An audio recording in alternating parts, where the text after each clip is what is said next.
for you and me, behind lock and key, moving wrong like if we in shop. We living in jail.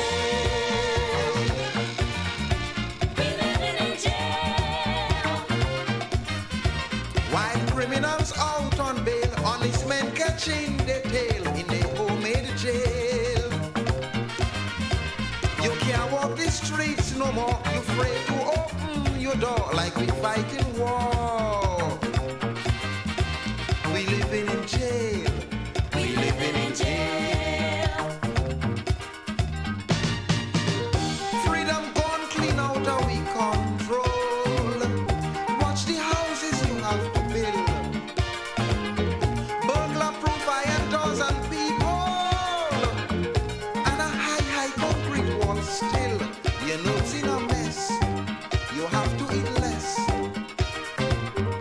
And it's not that the times are so hard, but you have to spend to feed about 10. Mom and that garden in the yard. We living in jail. Living in jail. If I have to go to jail, come, I'm ready to go. Come, I'm ready to go. If I have to go to jail, come, I'm ready to go. I'm ready to go. I'm ready to go. To jail. They looking to rape. We living in jail. We living in jail.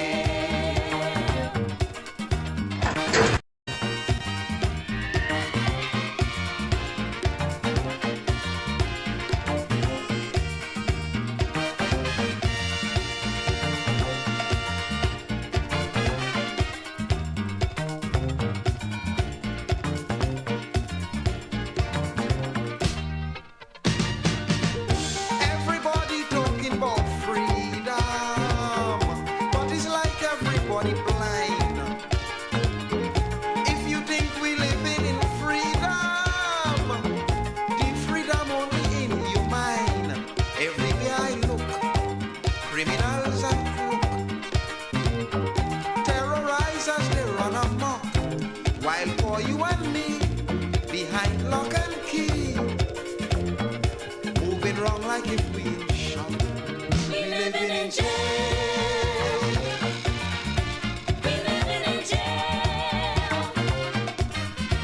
While criminals out on bail, honest men catching their tail in their homemade jail. You can't walk the streets no more. You're afraid to open your door like we fighting war. We living in jail. We living in jail. Freedom gone clean out of we control. Watch the houses you have to build. Burglar proof iron doors and people. And a high concrete wall still. Your notes in a mess. You have to eat less. And it's not that the times are so hard, but you have to spend to feed about 10. Mom and that garden in the yard. We living in jail. Living in jail. If I have to go to jail, come, I'm ready to go. Come, I'm ready to go. If I have to go to jail, come, I'm ready to go. I'm ready to go. I'm ready to go. To jail. They looking to rape. We living in jail. We living in jail.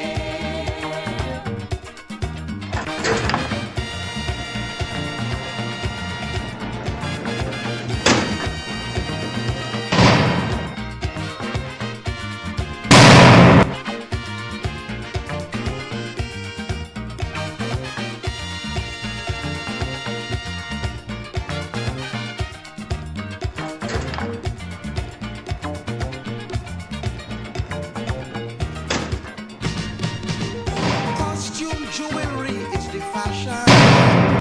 I'm a great fan of the media, as you know. Mr. Prime Minister Urvashi again, there have been allegations of some level of financial impropriety. Now, these allegations are online.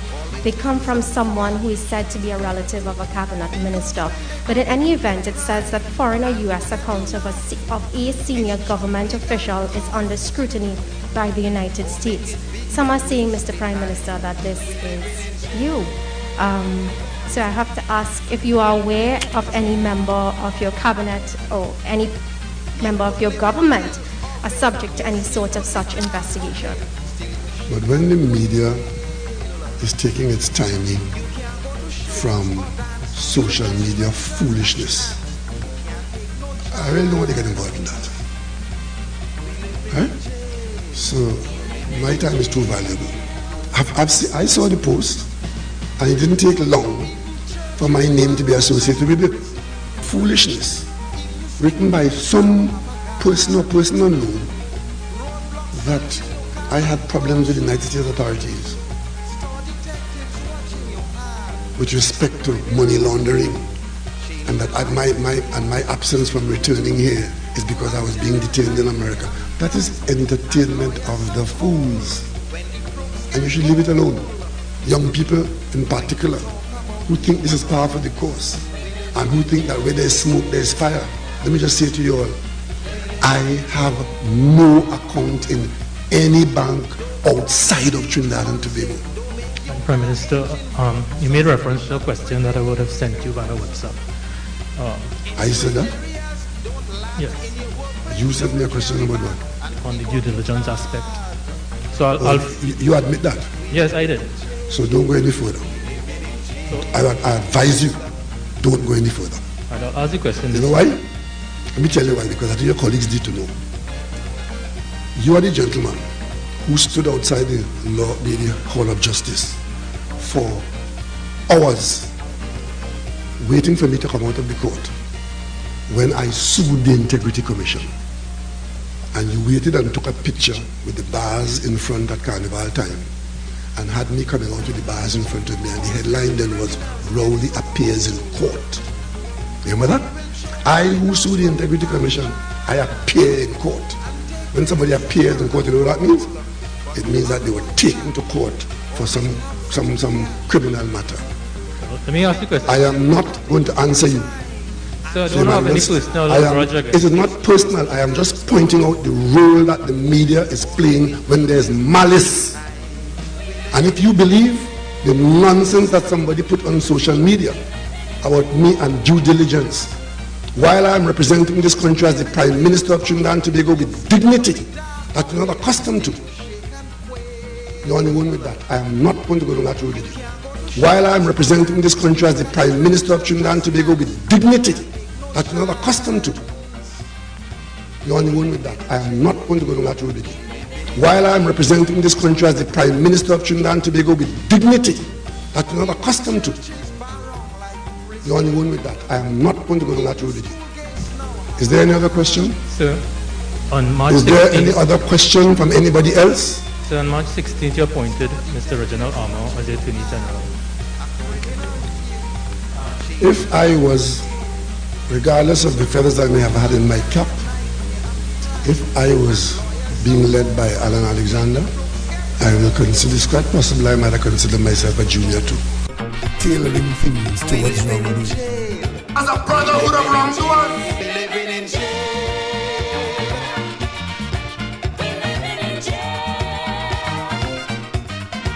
You could live in hill or vale. Your skin could be dark or pale. Still you shake and quail.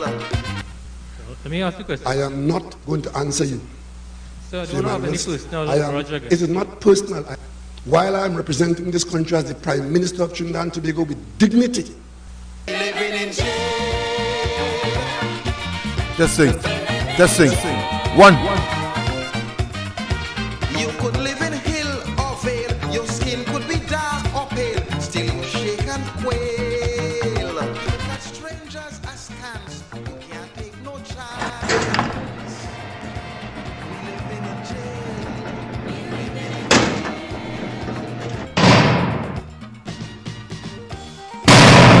If I have to go to jail, come, I'm ready to go. Come, I'm ready to go. If I have to go to jail, come, I'm ready to go. Store detective.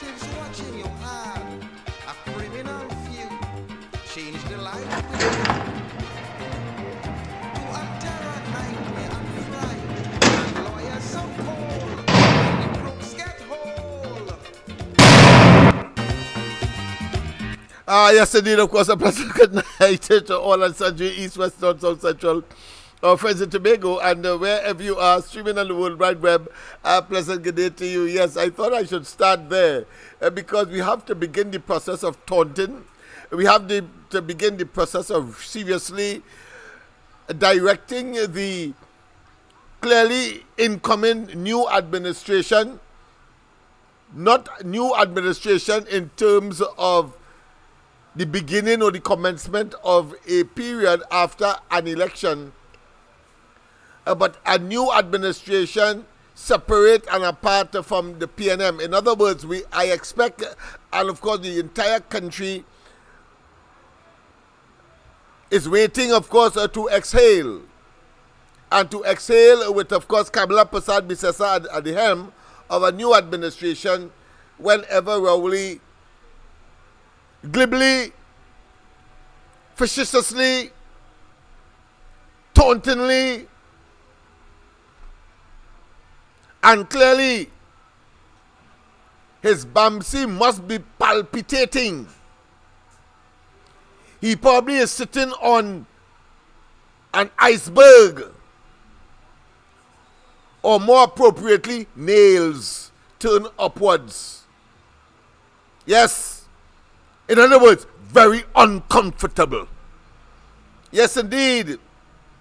And therefore tonight, yes, we are going to look at Maduro's situation across there, but to extract from it similarities that has become what I consider to be normative behavior and conduct of Rowley and his gang of thieves.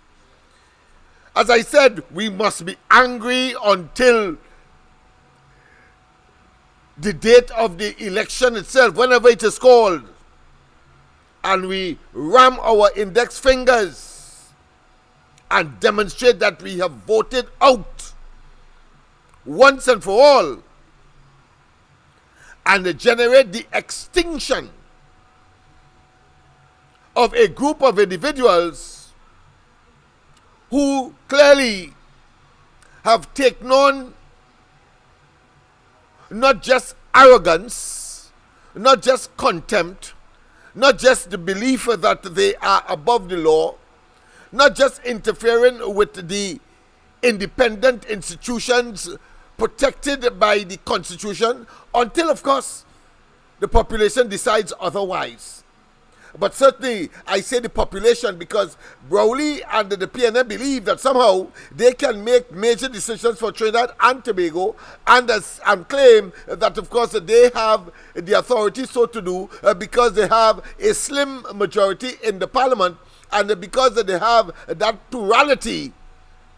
Yes, they believe that somehow it gives them the authority to make decisions regardless of the masses concerned. And we have seen that over and over with the PNM. That is why, after this fella, the opportunist that he is, and Manny was also an opportunist, but a more what I consider to be congenial, a fella who understood and had a conscience, as opposed to this unconscionable fella called Keith Christopher Rowley. No conscience whatsoever, stone-hearted.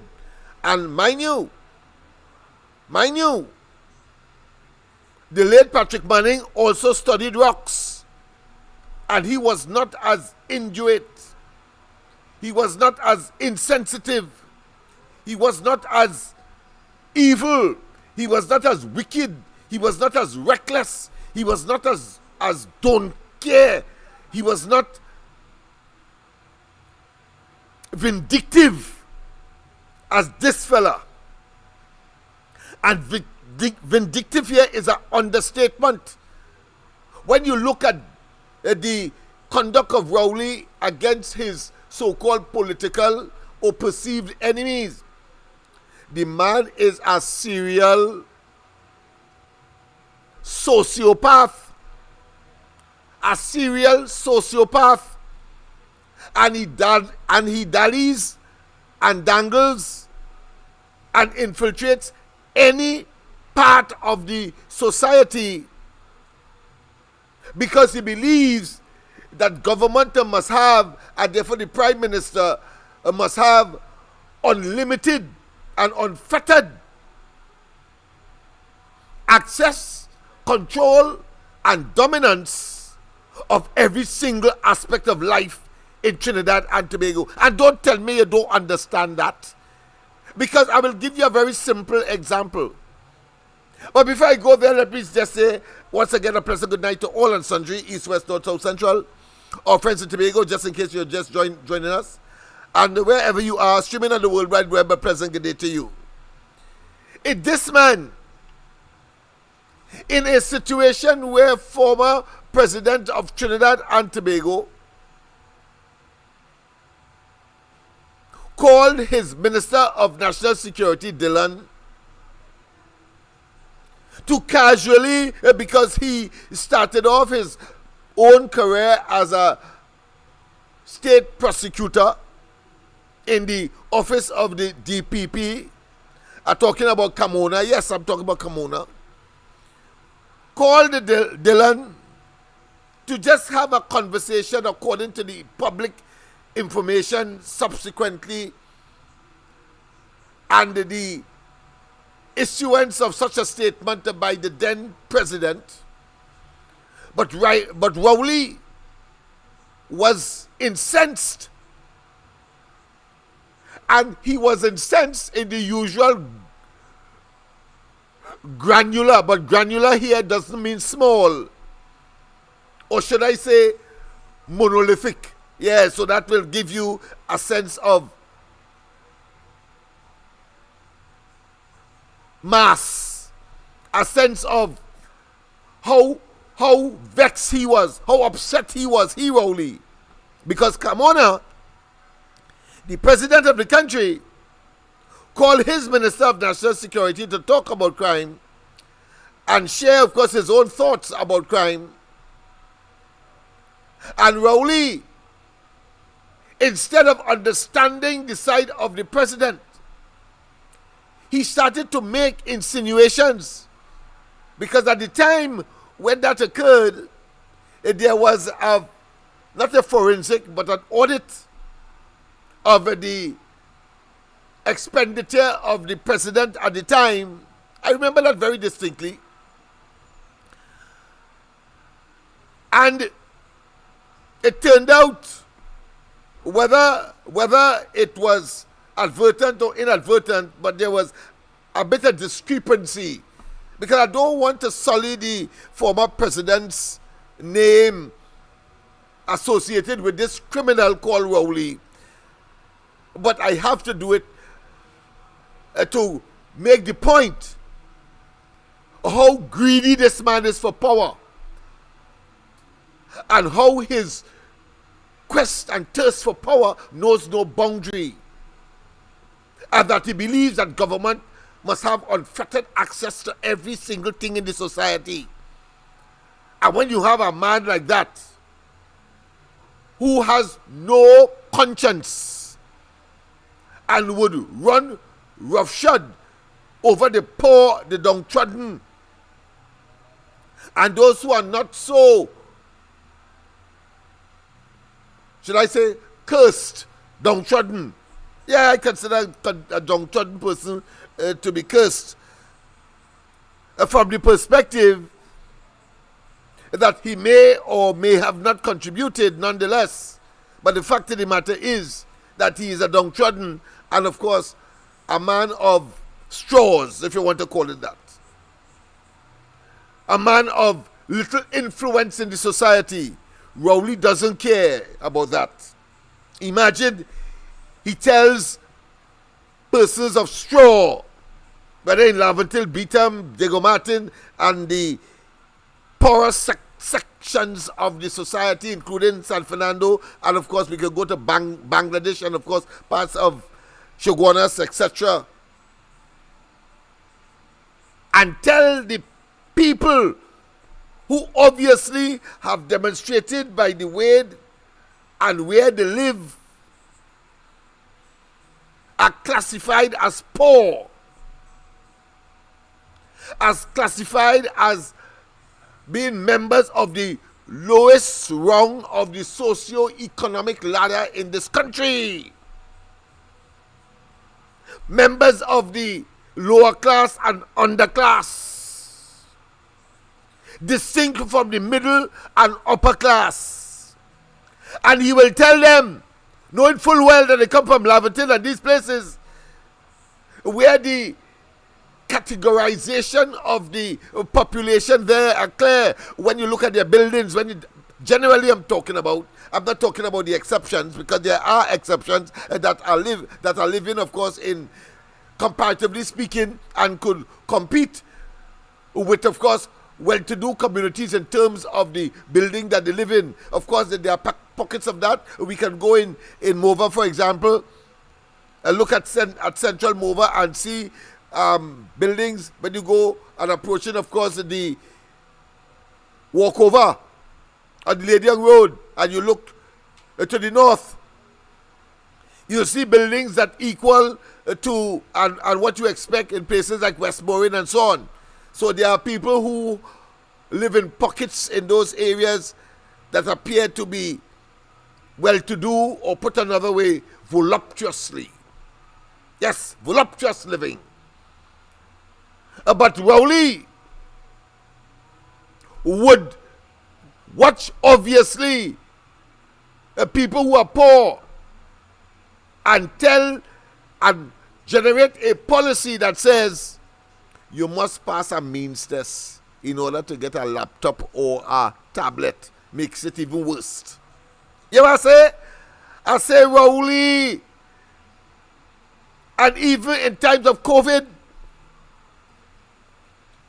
when, of course, people would have lost their jobs for obvious reasons, they simply couldn't come out.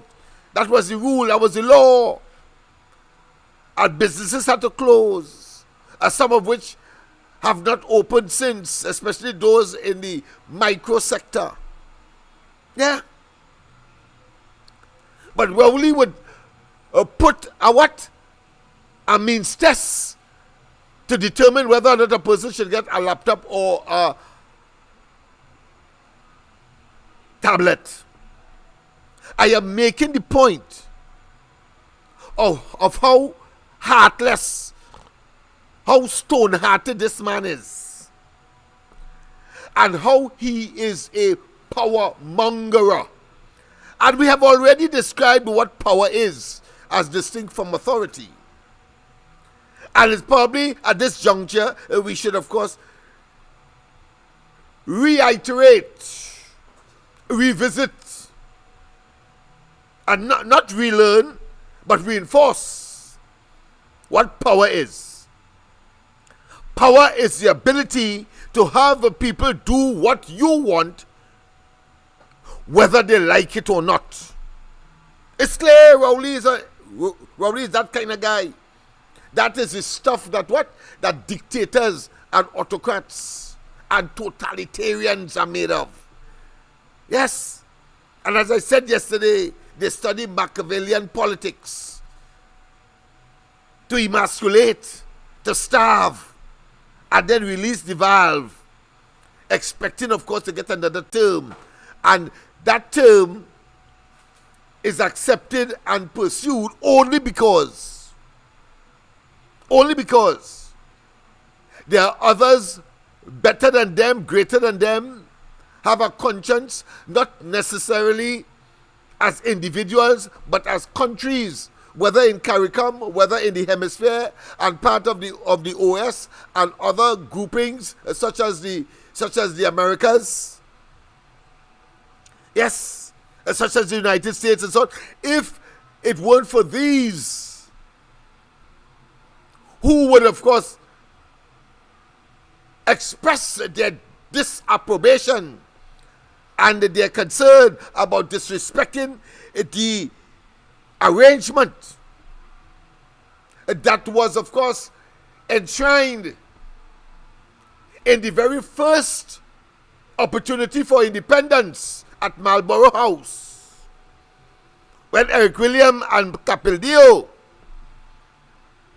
brought into existence the first constitution of Trinidad and Tobago, if it wasn't for these entities that will be looking in, I tell you, Raul Giwi and Maduro. But there are people in the various institutions, that are incensed. The blood crawl when they witness across their desks, most likely, and on which the Rowley administration, as any other administration, will have to depend to get their programs and initiatives going, including, of course, their nefarious acts, their evil acts. Yes, let's go straight to the lines. Man. A pleasant good night. Welcome. Pleasant good night, Mr. Lennox, and Yes. pleasant good night to the right-thinking citizens of Trinidad and Tobago. Yes, my friend. Mr. Lennox, I want Yes. to throw your mind back a little. Go ahead, man. Mr. Lennox, I want to make a comparison to show people that the two governments, the two parties are not the same. Well said and well done, and I love that theme. Go ahead, my friend. All right. When my distinguished leader, Kamala Prasad Bisesa, was in office, Yes. that hold together 29 seats she hold together for 5 years and 4 months. Yes. Right?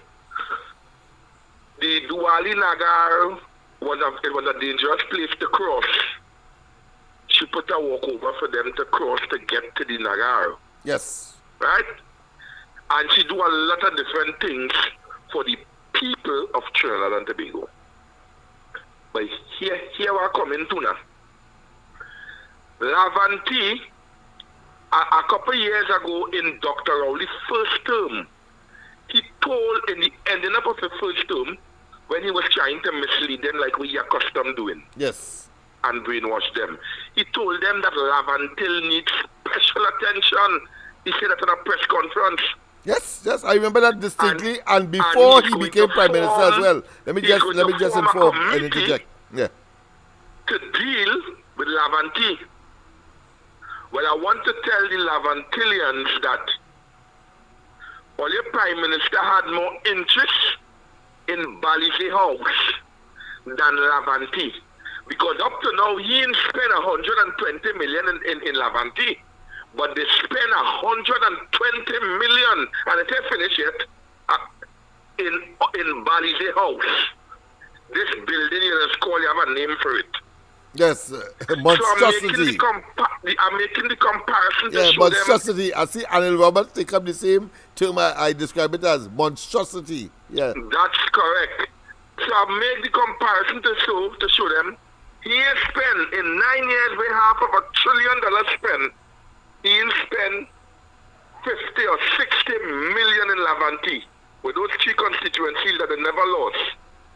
Right? Yes. But he spent 120 million in Balize House. That is how much he loved them. And that is to show the comparison with the two, they are not the same. When you're dealing with love, you're dealing with how my leader used to say, serve the people, serve the people, serve the people. That's and right. at that time we was being served. Because I'm a Cyprian of being served, I was served. And now when you look 9 years in office, going to 10, and the people that they're suffering, they're bawling out, they're crying out, and some of them still, if you ask them, let me run away and go to our next party now, they want to say, no boy, Master going to finish with our play day and I go get his crumbs. We want to remain, some of us want to remain under this evil, I don't know if I don't know how to describe this man. Some of them want to stay and live under this condition. But I know to myself that I want to see how broad the back is, how broad the people who has no brain, I would say, so to speak. I want to see how broad their back is. Because things ain't getting easier, it's getting harder. And for us to balance the scale, we need somebody like Kamala Prasad Bisesa and her team in order to bring back a little bit of stabilization in this country. So, Mr. Lennox, Yes. that is just my contribution for tonight. You have a blessed one. Yes, my friend. And of course, because you mentioned Beetham and Laventil and so on, let me just say, and I have concluded that, and I started last night my campaign, that these people are suckers for punishment. They are suicidal collectively and individually. And I have made the point, and I note what you have said, because before he became prime minister, and there was, of course, some kind of upheaval in the Beetham, and usually when they are disgruntled, they would light fire on what one of the activists called the three deluxe thoroughfare, and he names them, of course. He says that Beetham is nestled smack in between the priority bus route, the Eastern Main Road, and the Beetham Highway. And he called it a 3 deluxe thoroughfare. And are the major egression and ingression points, egression leaving, ingression getting into Port of Spain, and therefore they can be extremely disruptive, and they have been. Well, Rowley went up there when he was, of course, opposition leader, and then told them that Beetham is a special place with special problems, and they therefore must have special solutions. And one of his first mission in Laventil, on the hill, toying, of course, with the fella who says that vote for Hines for a better mind. And today we know, all and sundry knows, that to vote for Hines is to stay behind. Let us repeat that. Hines told us that his ugly face all over the billboards, putting them up with this slogan, vote for Hines for a better mind. And it turns out to be vote for Hines to stay behind. Yes, people, and just in case you're a sycophant and I call him ugly, and you don't accept that I should call him ugly, but let me tell you a brief story that is well known to us in Laventil. Them fellas had some kind of cook-up sometime. He, Rowley, Camille Robinson Regis, and others. After they finish cook and eat. Yeah, that's the standard joke. After they finish cook and eat, time to wash the dishes. They say the ugliest man wash the dish. So everybody started to look at Hines. Hear him now. His response was, what are you looking at me for? And Rowley there? Yes, people, that's the kind of comic strip we have to allocate to these fellas. That's the kind of caricature, that's the kind of description to show them that we will disrespect them as they have disrespected us. Yeah. Yes. So Hines did not deny in that episode that he's ugly. But certainly he made reference to Rowley's ugliness and say he more uglier, so therefore let he wash the dishes. But let's go to the lines because this is serious business. Our present good night.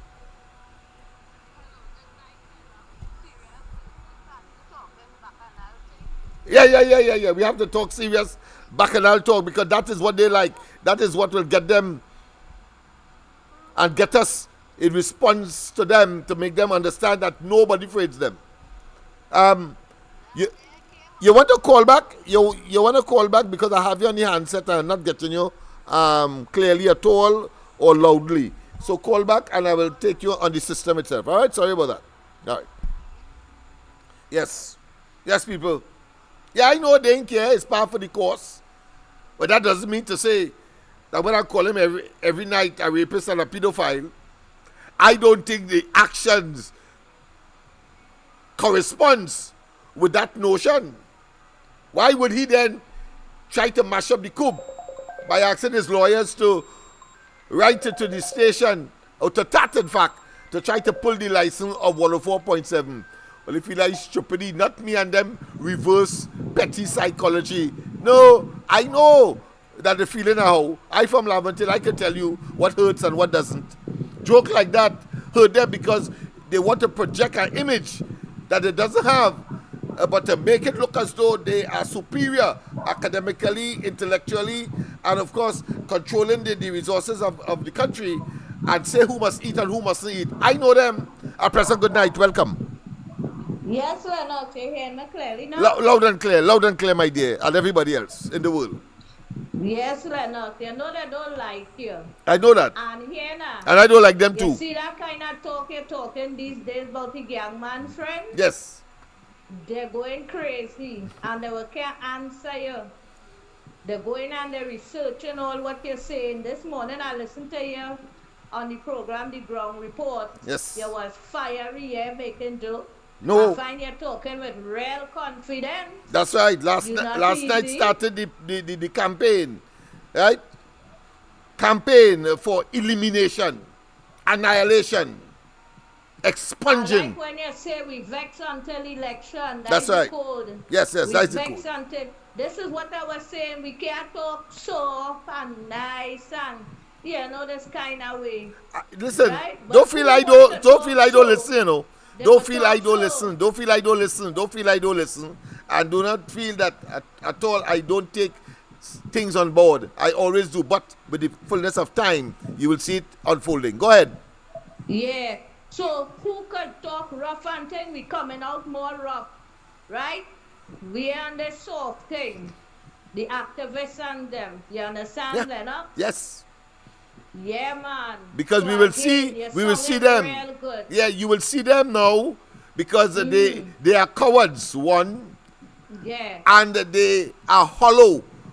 And when you fight fire with them, they then of course reverted to saying that they are victims of the onslaught that they are getting from quarters such as this and other places. We will crush them into the ground. No relenting. Them That's left, right. Right, center, that's right, because they will do that to us. Them from all corners. Yeah, if we only relent, they do that to us. We know that. I from Laventille, I can tell you. So they getting that until we vex until election day and let that pass. Yeah, go ahead if you have any additional comments to make. Yes, I have to correct you a little bit. Go ahead. I know you're forgetting plenty these days, eh? Go ahead. You know, you have to check yourself. You have to take a little rest. It tells you to forget, but you're doing a little forgetting, right? Go ahead. You just be saying is 6 million, sometimes you might say 4 million of the Venezuelans leave the country. It's really 8. Also, our next correction, you told the people through artificial intelligence that it was 3 countries that that voted for a resolution in the OAS. No. That was Jamaica, all right, go ahead. Mm-hmm. Guyana, and Suriname. It's not Suriname and Guyana alone. It was 3. Remember when I first called it to, I mentioned that. No, all right. Right? No, but just a minute. I said that because the Guyanese caller said that. The Guyanese caller. So so it is. I did not. I didn't research it. That's right. Only 2. Yeah, I didn't. 3. All right, good. Right? Good. You little forget that nothing. No. Right? And next little correction. Due to how the reporter in the video you show, I believe it was Saturday night, he said that the Chief Justice in the court there in Venezuela, which is a woman now, Yes. her name is Teresa Lee Rodriguez. She is not the one indicted and have 10 million. Oh, I They see. call it Okay. 10 million. Million bounty. It's, All right. Okay. Michael Monelo or Mondelo. Okay. They take him out. So the person who did the report to them made a little mistake. Yeah, okay, so no problem. She not sanctioned or anything. All It's right. the other one. If you show how Nicholas, the picture with him where they're showing you, he have a bounty for 15 million. On the left side of Nicolas Maduro, he's in the middle. On the left side is the Chief Justice, the male Chief Justice, who is no longer there. I don't know what become of him. I don't know All if right. they're arresting him in jail Well, or if he hide it, right? Well, here, well, let me Those tell you are the this. Let me tell you one this. way. Tonight, I'll be showing a video that will cover all of that, and then you will get the opportunity, of course, to comment, so that we do not Yes. give any misinformation or disinformation, because I'm particularly concerned about misinformation and disinformation. If it happens, it is inadvertent and is not deliberate. But of course, I No. stand You corrected. see, I tell you Yes. this because the Venezuelan ambassador here, he's very delicate. Right. So if he hear anything like that, he would say, he was talk English, Right. Listen to me carefully. He would say, there's a talk show host that comes on in the night.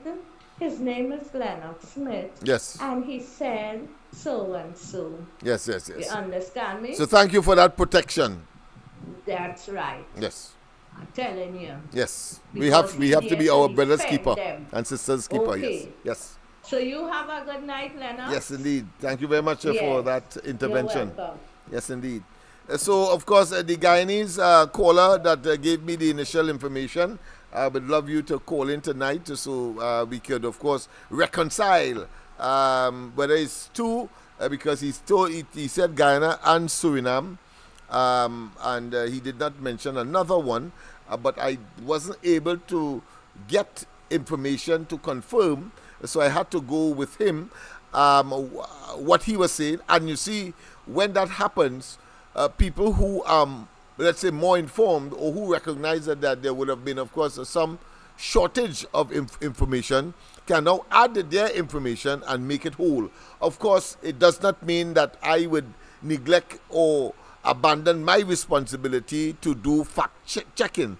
And if my facts turned out to be different, then of course I will bring it to the population, and then of course we have this, what I consider to be symbiotic relationship, where we exist for our mutual benefit, and as a consequence everybody will be the better for it. That is how education works, that is how interaction works, that is how development takes place, and at the end of the day the best comes out of such a, what I consider to be dialectic environment.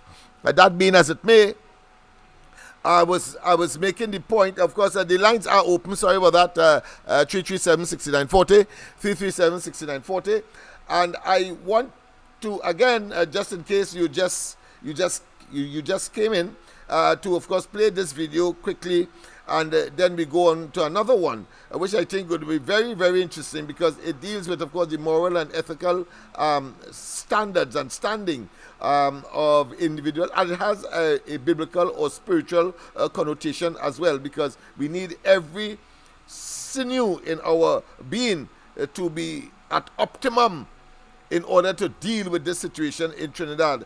And of course, we are wetting our house here in Trinidad because we have seen what is happening in Venezuela.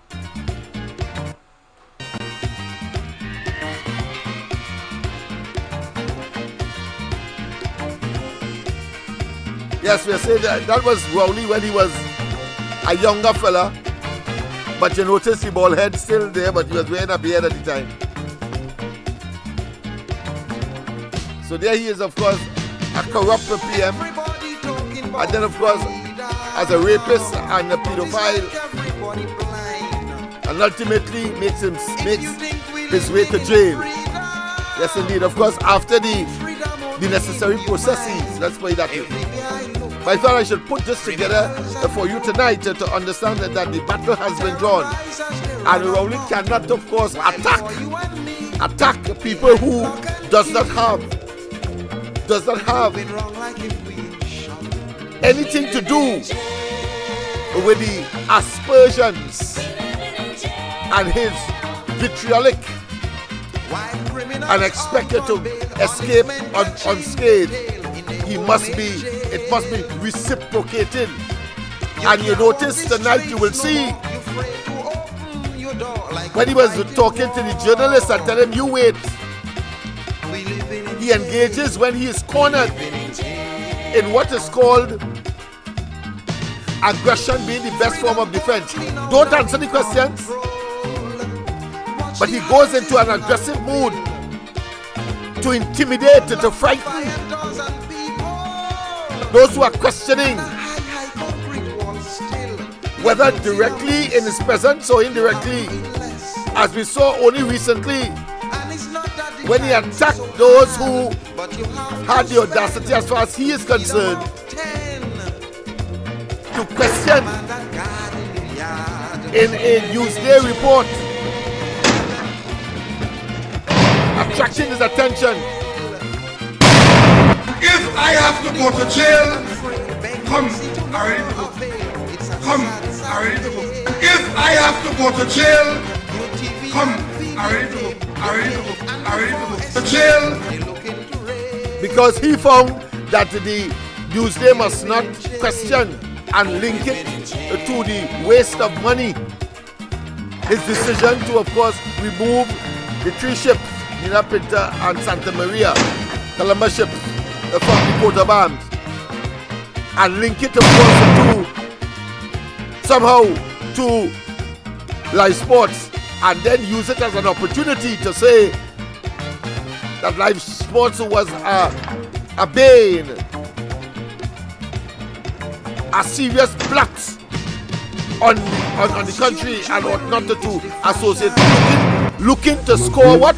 Political points. That's what is happening here with this Mr. guy. Prime Minister Urvashi again, there have been allegations of some level of financial impropriety. Now, these allegations are online. They come from someone who is said to be a relative of a cabinet minister. But in any event, it says that foreign or U.S. accounts of a senior government official is under scrutiny by the United States. Well, of course, if you didn't hear that part of it, he said that it wasn't him, and of course, he doesn't have a U.S. bank account. But I wonder if his daughter has one.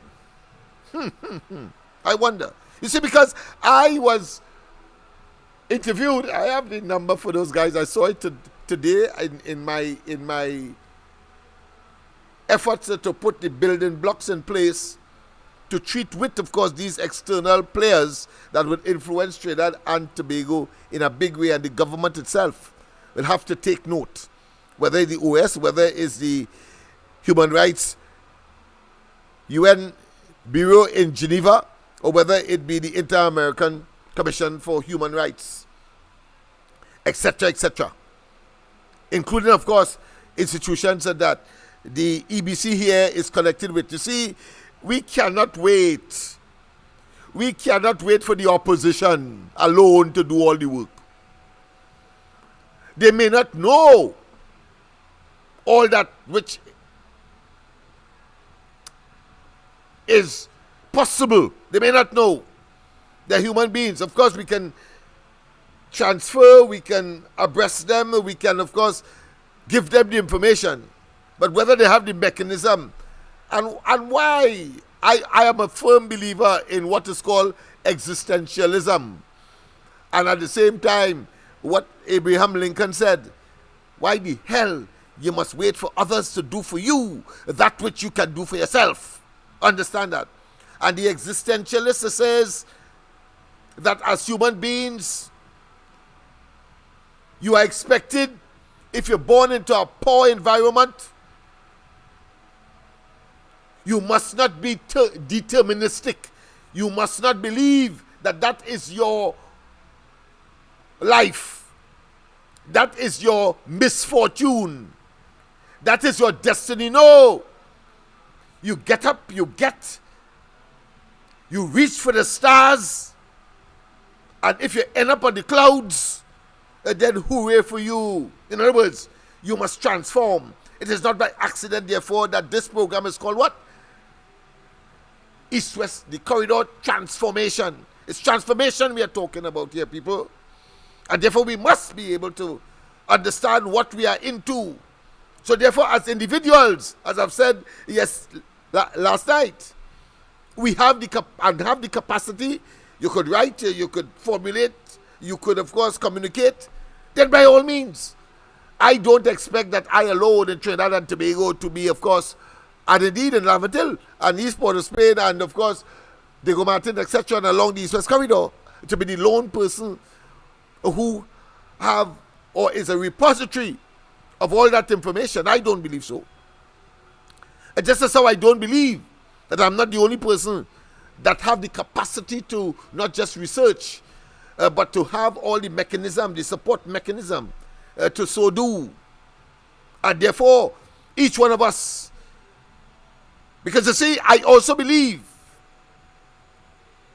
in the human spirit, where one person, two persons, or three persons, something like, of course, what the Lord said, when two or three are gathered in my name, I am there to bless. Well, when two or three, or one indeed, in this case, decides to do something about Rowley and they and the Marudin unsavory conduct and abuse that they have demonstrated and delivered to the people, we have a duty and responsibility, man. And we must engage. Yeah, we must engage. And let me tell you this is no joke. Experience is the best teacher. I remember that one time, after the 1990 coup, and I assembled, of course, a team of persons to clean the Red House on request to the then, of course,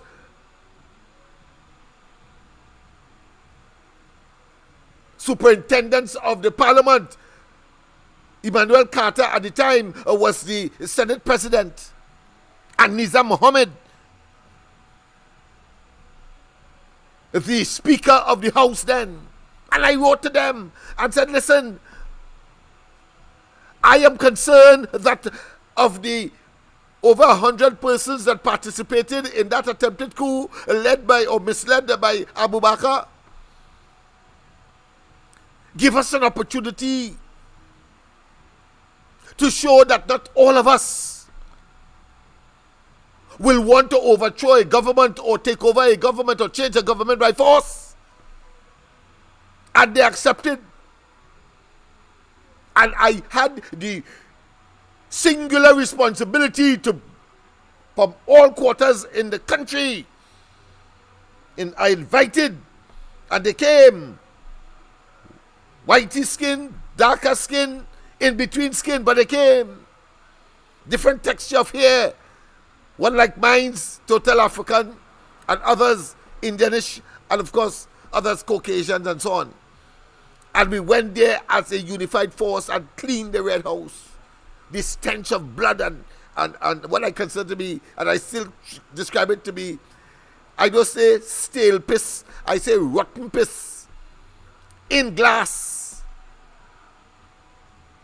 Yes. So don't tell me that you cannot do what I did.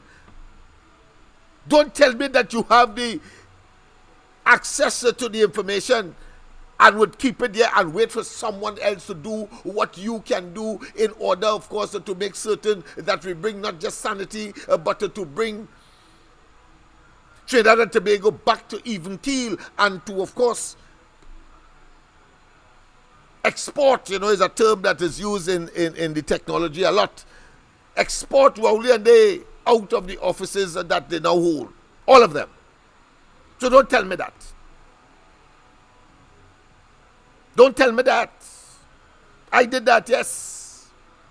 For which, of course, is the only organization, when you read, of course, the report of the Commission of Inquiry into the 1990 coup, you would see among the police service, among the army, among, of course, other entities, whether it's Judicat and so on, putting in their resources, you would see the only non-governmental entity that was recommended to be given an award that is still, of course, to be fashioned or coined. Eventually, we'll get it. Was the MLIO, the Mobile Lavatil Improvement Organization, the organization that I founded, and of course with others in Lavatil, for Lavatil, by Lavatilians, and to, of course, service the people of Lavatil and environs. So don't tell me no. Don't tell me it can't happen.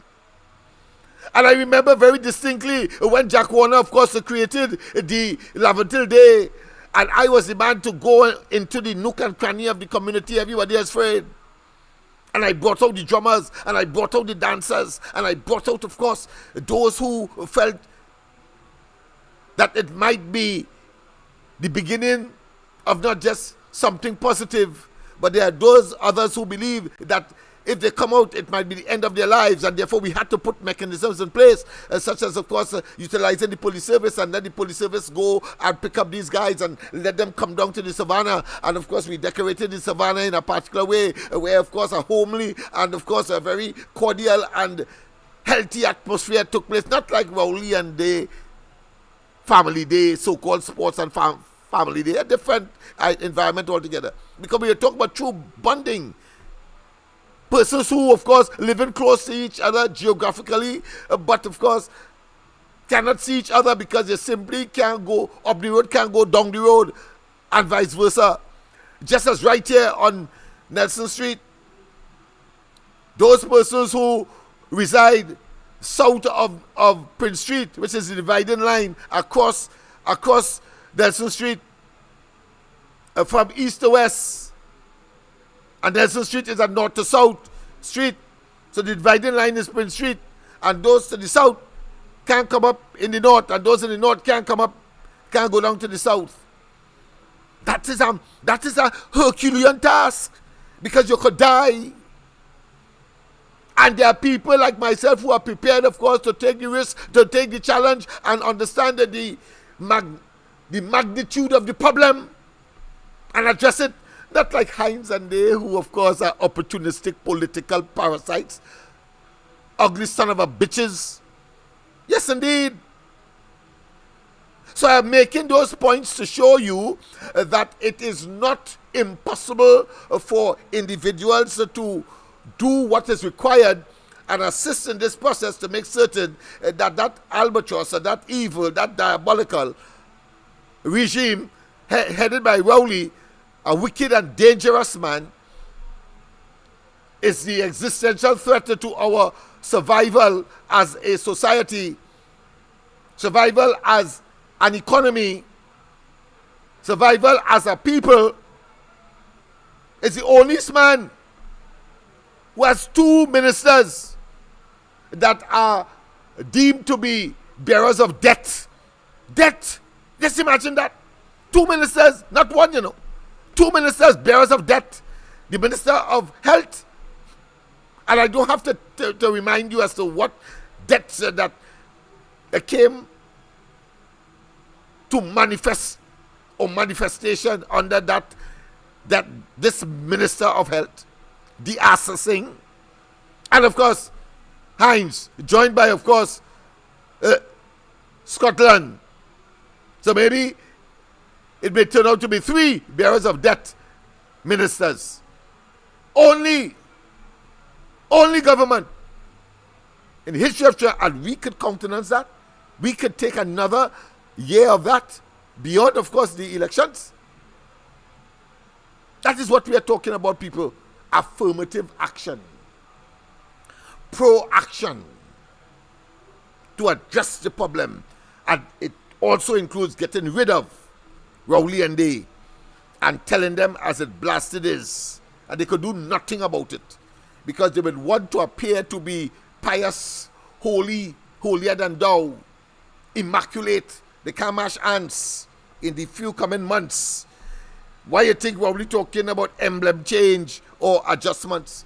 Why you think Cummins, who don't know if he's going, talking about youth programs all over the place, tokenistic as they are, 3-4 fellas getting a job to maybe drive crane and hyping it up because the traditional media would want to have them stay in office because they are prepared, of course, to spend large sums of our money in order to prop up a fantasy, an illusion, and therefore incompetence, impotence, and the ultimate, of course, destruction of Trinidad and Tobago. But let me go straight, of course, to the other clip that I want to share with you. I think it will be very interesting and instructive.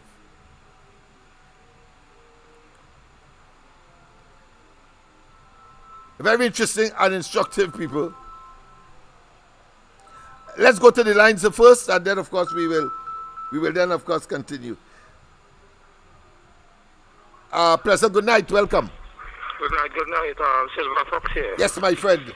Yes, man. How things? Well, of course, as could be in the circumstance, but I'm vexed. Yes, I see you vexed. You're vexed. You're going to be vexed. Yes, sir, that's right. I have vexed too. And is not what your country can do for you, is what you can do for your country. That's right, my friend. Well said, man.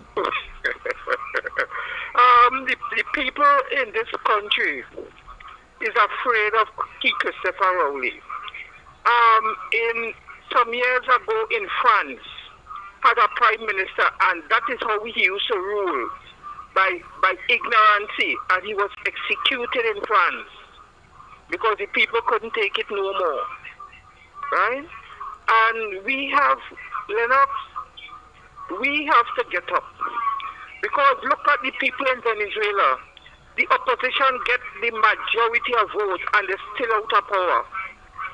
We have to learn from that, and right now they are protesting, right? Yes. But we have to protest before that kind of problem come, because I would not love, I say the flat, I would not love to see a bloodbath in this country, because you don't know where your family will lie in that, right? Yes. And if we do, old people always say, pound the iron while it is hot. Well said. And right now the iron is hot, and everybody quiet as silent as a lamb. You saw that here? They're silent like a lamb. I would like to see us be free again. People in this country don't even laugh no more. They don't even make proper jokes no more, because everybody under pressure. We have to get Rowley out by not just the vote. We have to come out on the street. These fellas does not willing to give up power. They cannot give up power. They will not give up power. Don't care how much people vote against them. They will still win. And the opposition I notice the opposition leader they have to have people has following launched this ballot an box. attack They have to on follow the direction government. with police and make sure that they have a double inside the vehicle. Prosecutions to And answer this is what we criminal have to do. We have to concentrate. We have to study them. A gentleman by the name of Vincent And Nelson. let me tell you something. It's easy to go into power and do wrong thing, and it's hard to come out. Thank you, Trinidad and Tobago. God bless all of us. Yes, my friend. Yes, my friend. Yes, my friend. Well, of course, I must round it off by simply saying that evil cannot prevail over good. Otherwise, I'll go as far as to say, burn the Quran, burn the Bible, and burn the Gita. Evil cannot prevail over good. And only when good men stand idly by, and women, and allow such nefarious conduct to take place. Yes, that's the only time evil will have an ephemeral or temporary or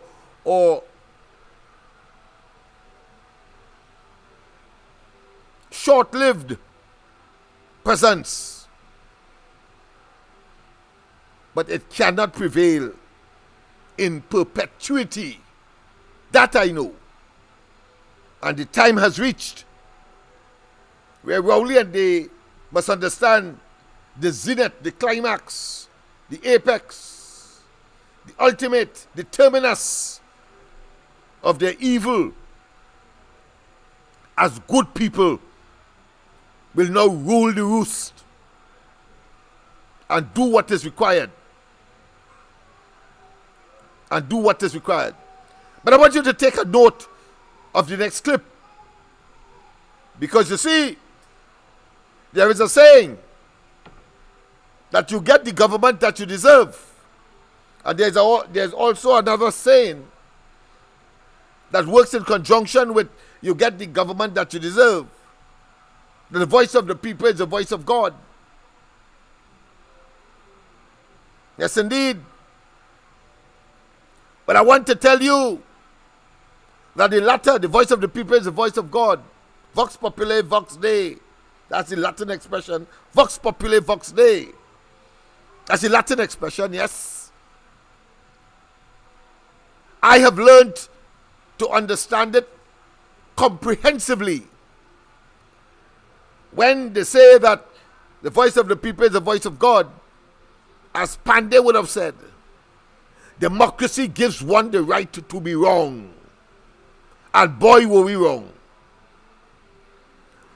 We here as Trinidad and Tobago, I personally, of course, did not vote for that. But like rain, voting is like rain. When it falls, it does not discriminate. It falls on every man housed up. Does not discriminate. So I have to make certain that that rain is full of nutrients, nourishment. And I'm using the analogy or the figurative expression to bring forth that all of us are in this thing together. And the majority, the vast majority of us that have become conscious, because there will be those who are recalcitrant and are in denial for one reason or another, because of course they are eating from this poisonous chalice. Yes, this poisonous, to use a local balance or expression, eating from the local coal pot or mortar, as it is called. Yes, indeed. We have a duty and responsibility, majority of us, because we know that there are those, and we cannot too much focus on that minority and that, of course, nearing extinction group of individuals. People still go vote, and people will say, you would expect that. It's if they are in the majority. If you go down the road and hear the majority of the people praising these people, and you are acting randomly, then you know that you need to sound an alarm, and you need to make what? An intervention. Because Jesus Christ experienced that. He was betrayed. Moses, when he went to get to the 10 Commandments, and he came down from the mount, what he saw? Drudgery, debauchery, and eventually, of course, those who committed those cardinal sins, the earth simply opened up and swallowed them up in what I consider to be a torrent of fire. That is what's going to happen to Rowley and they. We cannot see ourselves as, of course, the perpetrators. We must see ourselves as the victims. And because our backs are against the wall, and like a tiger, we must now launch forward as good people. That is what is happening here. That is what we are talking about. And everywhere, you must do it as well. I must do it. In order, of course, to make certain that evil does not prevail longer than it ought to. Vox Populi, Vox Dei, the voice of the people is the voice of God, yes. But it also tells us, the Lord also tells us in such circumstances where, of course, an evil leader and the world is replete with such individuals. It tells the population, pinch yourself. How you got there? And of course, usually good people come to the rescue in such circumstance. So it exists. But my lesson in such circumstance, the moral of that story is always that when you do nonsense, deliberately, conscientiously, knowing that the strong possibility that evil will emanate from that decision, the Lord allows you that choice. And then you become more conscious and you know what to avoid in the future. Vox Populi, Vox Dei, the voice of the people is the voice of God. Yes, indeed. So, like Kamala Prasad Bisesa, I prefer to use the Latin expression extirpi causa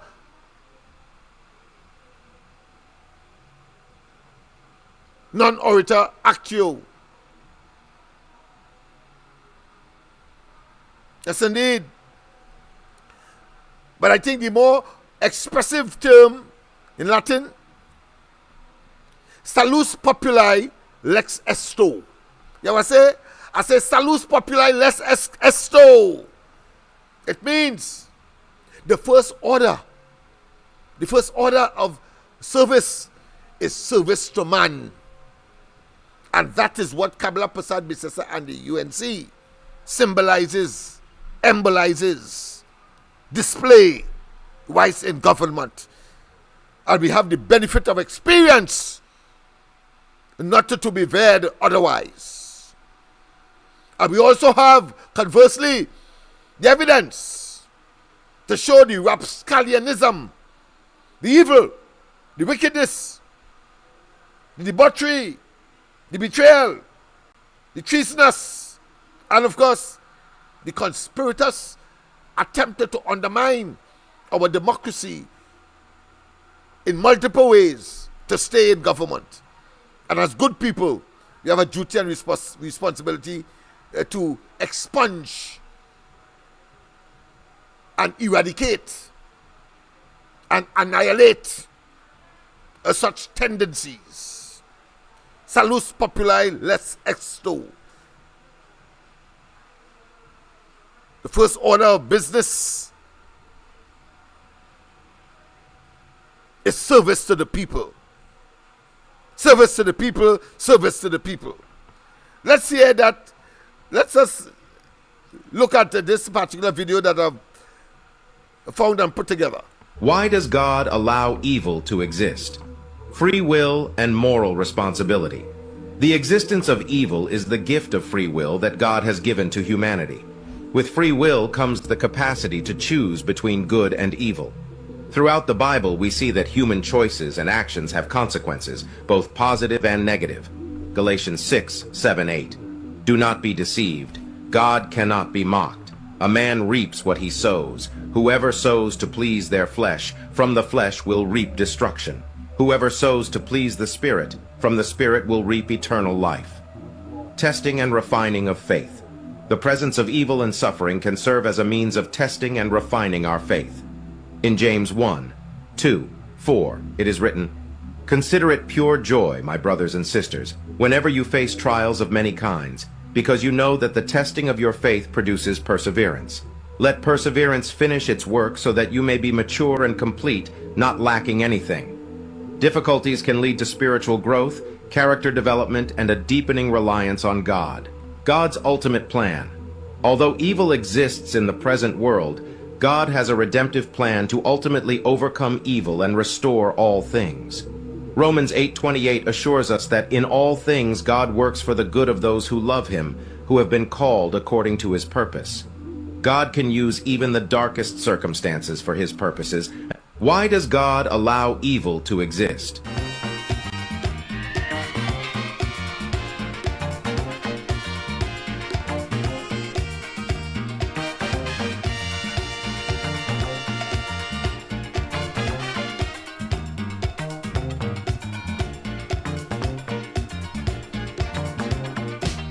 Yes, indeed, people. Everybody talking about We'll play it again. We'll play it again. I thought it's important, of course, to make that interlude. if you think we live That is where the evil must go. the freedom only in your mind. Everywhere I look, criminals and crook, terrorizers they run amok, while for you and me, behind lock and key, moving wrong like if we shot. We living in jail.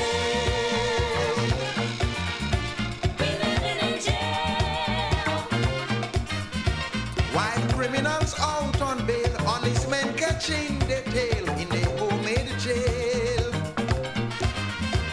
You can't walk the streets no more. You're afraid to open your door like we fighting war. We living in jail. We living in jail. Why does God allow evil to exist? Free will and moral responsibility. The existence of evil is the gift of free will that God has given to humanity. With free will comes the capacity to choose between good and evil. Throughout the Bible, we see that human choices and actions have consequences, both positive and negative. Galatians 6:7-8. Do not be deceived. God cannot be mocked. A man reaps what he sows. Whoever sows to please their flesh, from the flesh will reap destruction. Whoever sows to please the Spirit, from the Spirit will reap eternal life. Testing and refining of faith.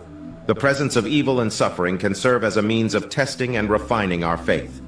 In James 1:2-4, it is written, "Consider it pure joy, my brothers and sisters, whenever you face trials of many kinds, because you know that the testing of your faith produces perseverance.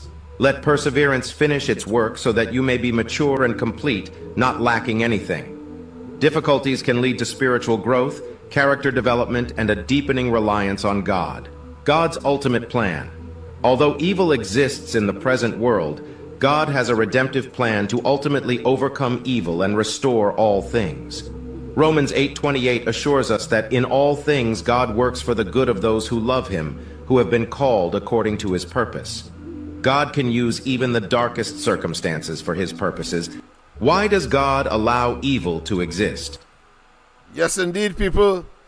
What does that say in essence? Exactly what we have been discussing tonight.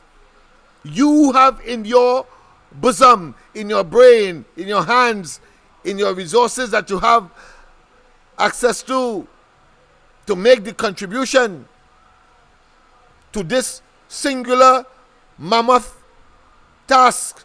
No one says it's going to be easy. It was one of the Kennedys. I think it was the one that was, well, both of them were assassinated. But of course, I think it was Edward Kennedy. He said, when he, of course, encouraged America to land on the moon first before the Russians, even though they were ahead in terms of space technology. And he told them, as I'm telling you tonight,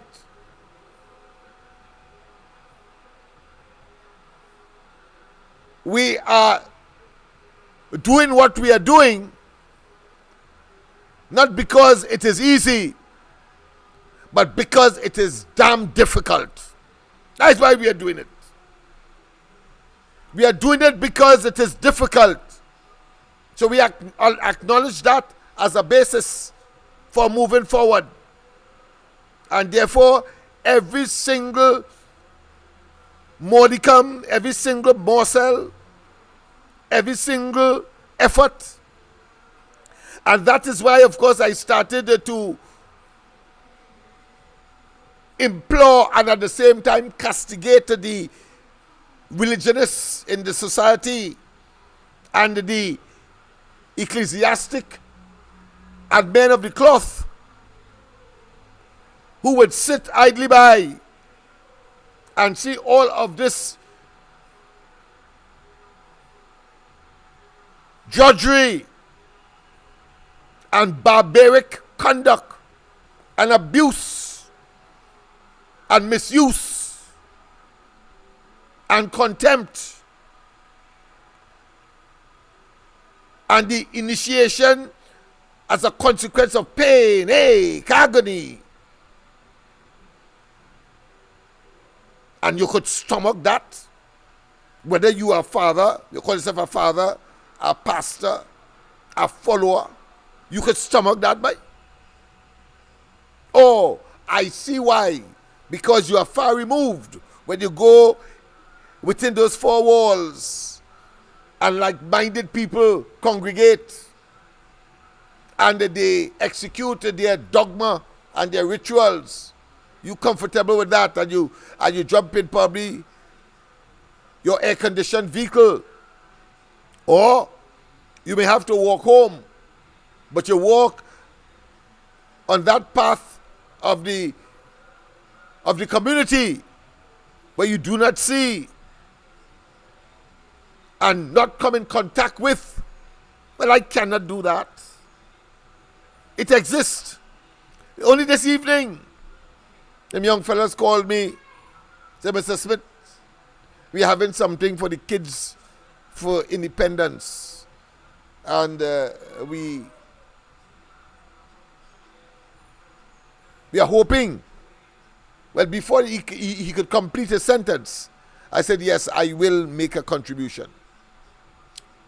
Because I understand, even though I don't have to the extent to which I would like to give. You know what I say? I said, I don't have to the extent to which I would like to give. But I will damn well make a contribution in spite of my circumstance. You know why? Because they are making an effort to generate and to keep camaraderie in a community that is known nationally, and that part of Port of Spain that is fragmented and engages, of course, law enforcement for the wrong reasons. And law enforcement, because they relish the thought of that part of law enforcement that talks about enforcement, and do so regularly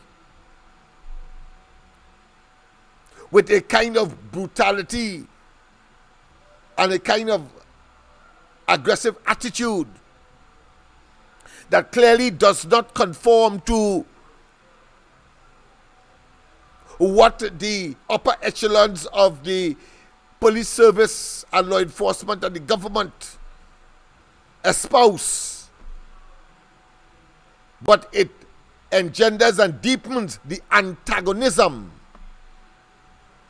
the community versus the police attitude.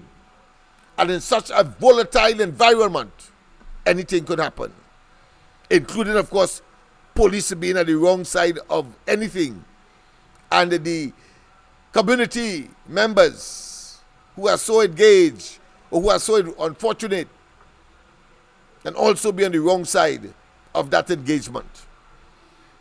You choose which you would like to realistically focus upon.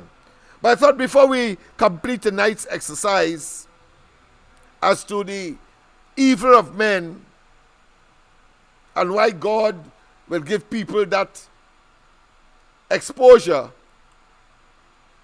let me have it say for itself, so you will get another appreciation and a greater awareness as a consequence.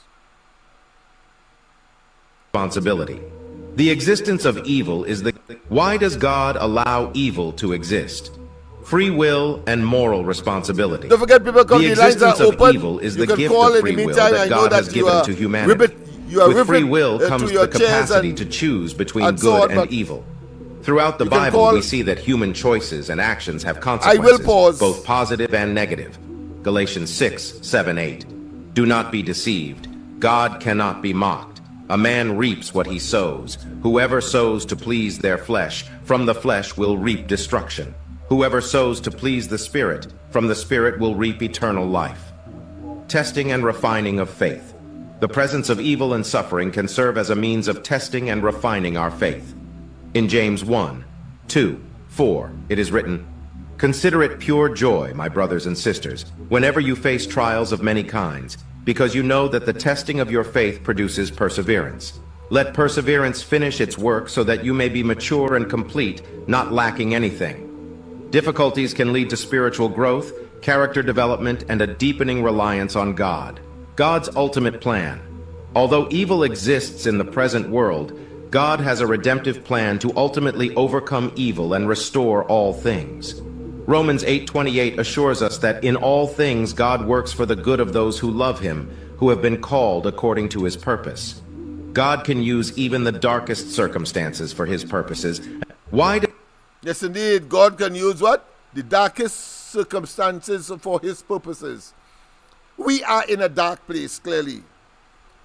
But just in case to emphasize it, look as though I wouldn't be able to play what the other part I would like to play is the whole question of the Nelson Gate matter and deepen the hatred, your disgust, and your anger that a man calling himself a prime minister could conduct himself so recklessly and so as if there's a license for lying and for deceiving.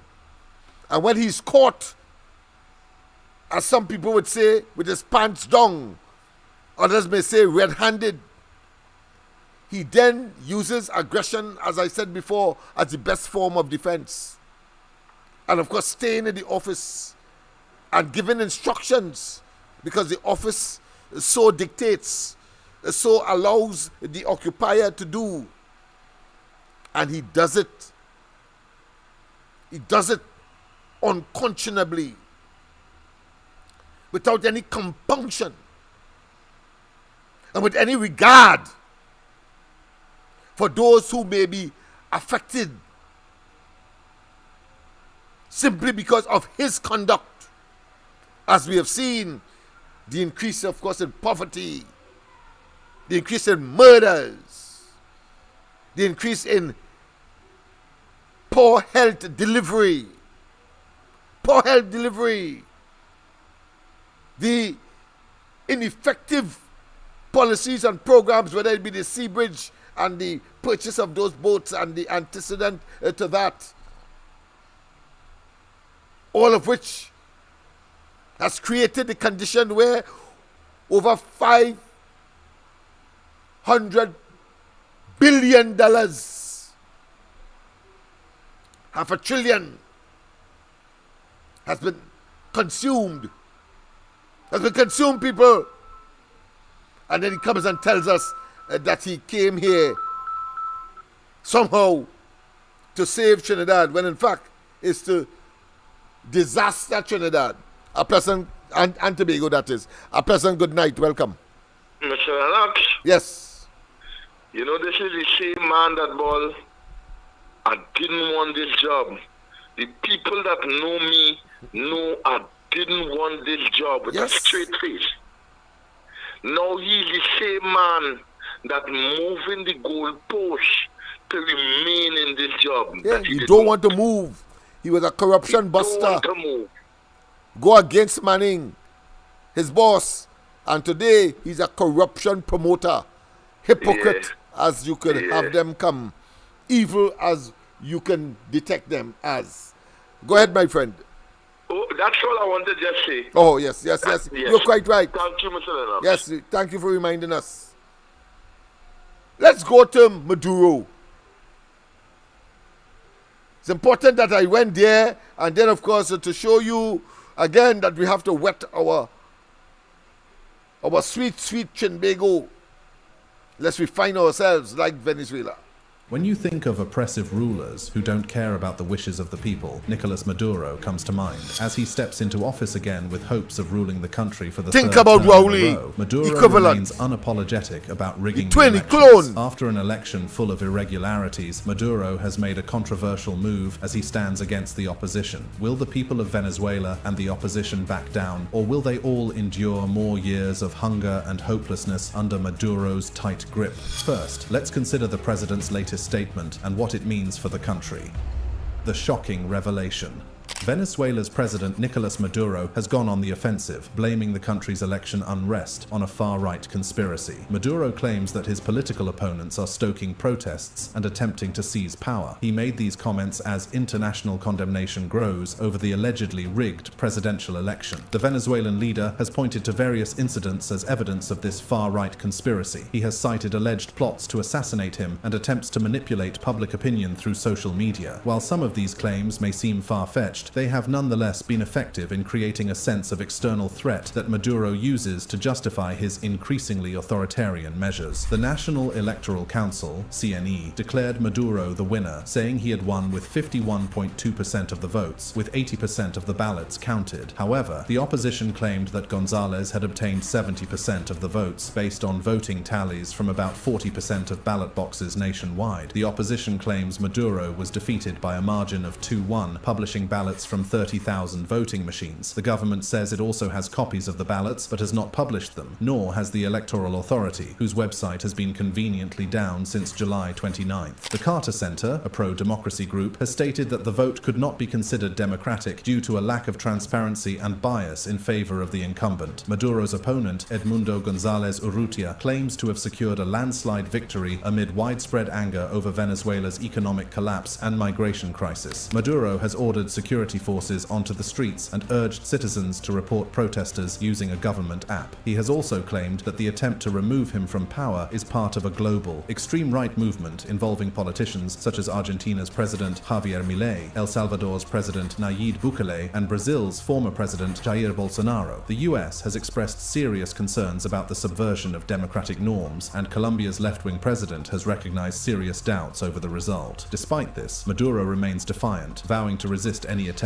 to remove him from power by force if necessary. The situation remains precarious, with observers saying Maduro's position is uncertain and Venezuela's political future deeply uncertain. The country is becoming increasingly isolated, with flights suspended and international pressure growing. Peru has become the first country to officially recognize González as Venezuela's president-elect, further increasing tensions. Maduro's claims of a far-right conspiracy are seen as an attempt to divert attention from the allegations of electoral fraud and the growing unrest in the country. His government has been criticized for its handling of the economy, which has led to widespread poverty and a massive migration crisis. The opposition, led by González and Maria Corina Machado, has called for peaceful protests and demands a recount of the votes. However, Maduro's government has responded with force, leading to clashes between protesters and security forces. The international community is increasingly concerned about the situation in Venezuela, with many countries calling for a fair and transparent election. The US has imposed sanctions on Venezuelan officials, and the European Union has also expressed its concern. As isolation grows, Maduro's rhetoric has become more strident. He has accused neighboring countries of harboring terrorists and has even suggested that international humanitarian aid is a Trojan horse for foreign intervention. These claims have been met with skepticism by many, but they resonate with a populace that has been conditioned to see the world through a lens of suspicion and fear. Maduro's strategy of blaming far-right conspirators for the unrest serves to consolidate his power, even as it further isolates Venezuela on the global stage. The United States Department of State has issued a statement assessing the results of Venezuela's presidential election, which took place on July 28th. Despite the Venezuelan people's participation in the election, the processing and announcement of results by the Maduro-controlled National Electoral Council, CNE, were deeply flawed. The CNE's rapid declaration of Nicolas Maduro as the winner lacked supporting evidence, and the council has yet to publish disaggregated data or vote tally sheets. This lack of transparency has led to widespread skepticism about the legitimacy of the results. In contrast, the Democratic opposition has published over 80% of the tally sheets, indicating Edmundo González Urrutia received the most votes by a significant margin. Independent observers and election day exit polls corroborate this outcome. According to the statement, the US rejects Maduro's unsubstantiated allegations against opposition leaders and condemns threats to arrest them. The safety and security of opposition leaders and members must be protected, and those arrested for peacefully exercising their rights should be released immediately. The use of law enforcement and security forces as an instrument of political violence against citizens exercising their democratic rights is unacceptable. The US congratulates Edmundo González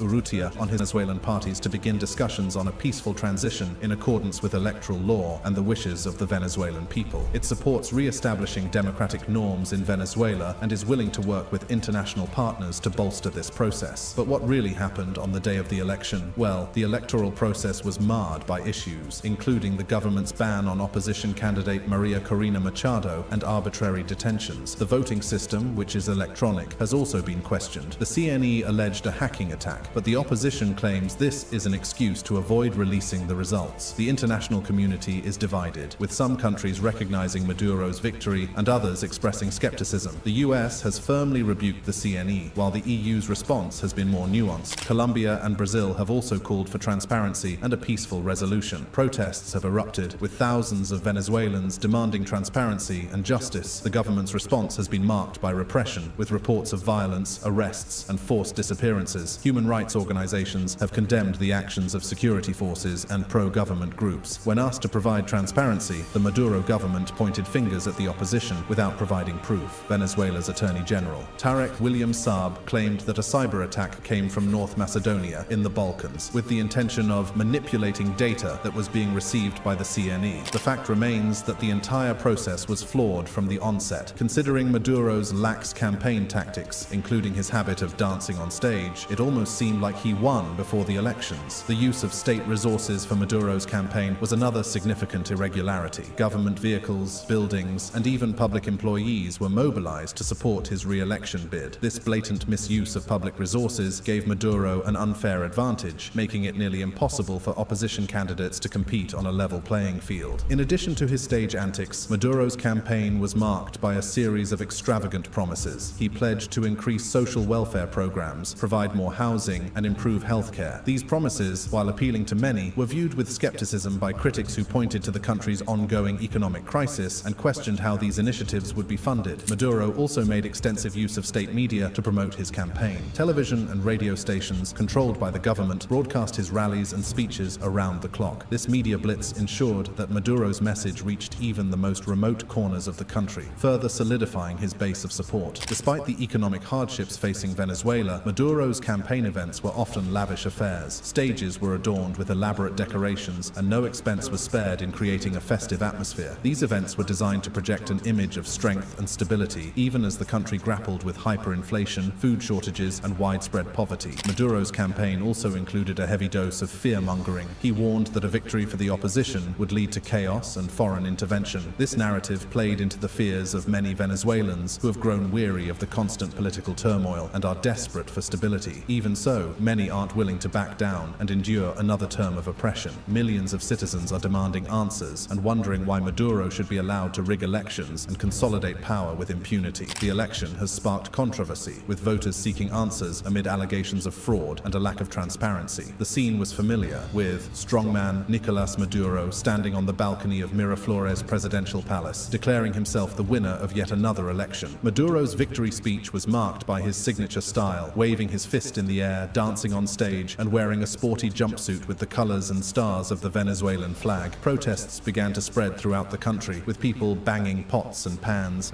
I just pause quickly just to say that you notice Rowley has that same attitude, using state resources, most despicable, what I consider to be conman and criminal behavior, abuse of office and deprivation of the ordinary person of their rights. I'm talking about taxpayers, by utilizing, of course, taxpayers' money to engage in, for example, that consultation at Napa, claiming to be a national exercise, when in fact it was a PNM exercise attended by PNMites, and of course giving themselves self-glory, whereas the rest of the population had no opportunity to, of course, express their disapproval or a contrary view. That is not democracy. That is conmanship, that is criminal behavior, and that must be ventilated at the appropriate time in the courts of the country, both criminal and civil. Let's continue. Accusing the government of fraud and demanding an immediate audit of the votes. In Caracas, dozens of National Guard soldiers in riot gear repressing the mostly peaceful Pleasant good night. I just paused for a cause. Good night. Welcome. Pleasant good night. Are you hearing me? Welcome. Hello? We seem to have lost him. Call back caller. I know that you seem to be there, but we seem to have a miscommunication. So let me get back to, of course, the Maduro saga. I'm sure that people are glued to their seats and wherever you are located. Let's go again. Pleasant good night. Pleasant good night. Pleasant good night. Pleasant good night. All right, we seem to be getting some trouble with that particular call. All right, let's go back to the Maduro saga. Protests with tear gas and batons. If all the... Let's try again. Pleasant good night. Pleasant good night. Welcome. Good night, Lennox. How you going, boy? I'm all right, my friend. As I could. Lennox? Yes. Go You're ahead. reading the playbook, you know? Yes. That is definitely the playbook that Dr. Rowley going to bring on the people of this country when you see that general election call. Yeah. Learning is a quick learner when coming to evil. He started up with the race baiting already. Yes. The fool the sycophants. They run with that like if it's something, you know, that will benefit the country. Half of them can't buy books for the children. Yeah. They can't feed themselves. The opposition leader was just now there talking about the prices and stuff that going up. Yes. Under she said that it was $14, now it's $26. Yeah, That is almost half the price I did and more you're going to buy. Yeah. I mean, oh gosh, this place ridiculous, you know. Mm-hmm. And she said she's going to remove the 7,000 VAT on the 7,000 items. Yes, that was removed. Yeah. She's going to open up gates and all these other things, which is good things, eh? Yes. But like these PNN people, they don't want benefit for themselves for the children. They're suicidal. You can't waste no time with them. They're suicidal, and that they are suckers for punishment. But go ahead, my friend. Lennox, as far as I'm concerned, they rather sacrifice themselves and the children for that party. They more like the Aztec, and when they used to go and get a head beheaded. Yes. That is what they want to do. They're beheading themselves for the cult that it's called the PNN. And them don't care to hoot about nobody. They were talking tonight about 12 people, a whole cricket team, and an extra player invades somebody home, on a home invasion. Yeah. That is what you're reaching to, gang culture. And I saw some of them PNN sycophants, the family members involved in those things too, you know. Because they come from the private area, the hotspot areas where most of them from. They wouldn't change. They wouldn't vote other than the PNM. But Dr. Rowley only coming to fool people. And I tell you, this playbook, he's going to use that. And if people can see through that and ask for outside intervention with regards to these elections and other aspects of things with the EBC. Caller, hold on. About another caller. Yeah, go ahead. Go ahead. Okay. If you have somebody there, go on. Later. Yes. Okay then. Yes, indeed, my friend. Suckers for punishment, man. And of course, but as we say, evil cannot prevail, and this is evil on steroids. A pleasant good night. Welcome. A pleasant good night. Welcome. Oh boy, this caller that was calling earlier. I don't know why he's not getting through. All right. Let's try it again. Pleasant good night. Welcome. Pleasant good night. Welcome. But we just had a caller that got through, so there may be something on your end, caller. You may want to adjust that. Pleasant good night. Going once, going twice. Well, that's the end of it. I know that that caller has something to say. He usually has something fiery to say every night. So this is sometimes happens to the best of us and to even those who are well-meaning But let's go back to Maduro. These people are protesting because of the election results, then who voted Maduro back into office? You see, Maduro's government controls most of the country's institutions, including the Electoral Council and the armed forces. Understand what is happening here? He's using the country's armed forces to oppress compared with citizens Trinidad, peaceful protests. What Rowley's Military, intention others back and Nicolas Maduro's tainted purpose victory. has been. Venezuela's defense minister Vladimir Padrino has pledged absolute. Let's go again. Pleasant good night, welcome. Pleasant good night, welcome. Welcome. All right, so it appears that almost a quarter dozen tries and not successful. So it has to be on your side because we had a caller in between and he was very, very pellucid and the audibility was pristine and clear. Loyalty to President Nicolas Maduro's government, following opposition calls for the military to join their side. Padrino made the statement on state television, flanked by top military and police officials, in response to a letter from opposition leaders Edmundo Gonzalez. Let me close here. President, good night. Welcome. Hey, LENNOX. Hey. You hear me? Loud and clear, my friend. I tell you already, but you don't say they're in the grass, eh? Yes. Right now, Maduro is in the grass. Yes. I mean, listen to all the reports. 8 countries want to see results. Caller, just hold on. I have someone on the handset. Well, I can tell you. Yeah, it seems as though he's a caller. I just tested him. Okay. Thanks, yeah. Go ahead. No, I think he's a regular. But I think his sister will be playing the fool with him. But go ahead. Yeah. Well, you make me take me off track. But what coming back to? Yeah. I tell you already. What Eric Williams put in PNM people head? Yeah. Nobody can figure out that. But you see that for yourself? You a man all over the place. You born and going up until you pull out when you get a call. When you decide locally, come out of here and go down in town and see what's going on. Right? And you see for yourself what taking place. What in their head? Nobody can get out of that. Look at the state of this country. I hear they talking about some $45 million for school children and they want to get them. But that's not no kind of money, LENNOX. Of course, and that's no kind of money. I agree. This is how there is plenty money to take 80 million to upgrade further the recently upgraded or completed boast about Branlara Stadium.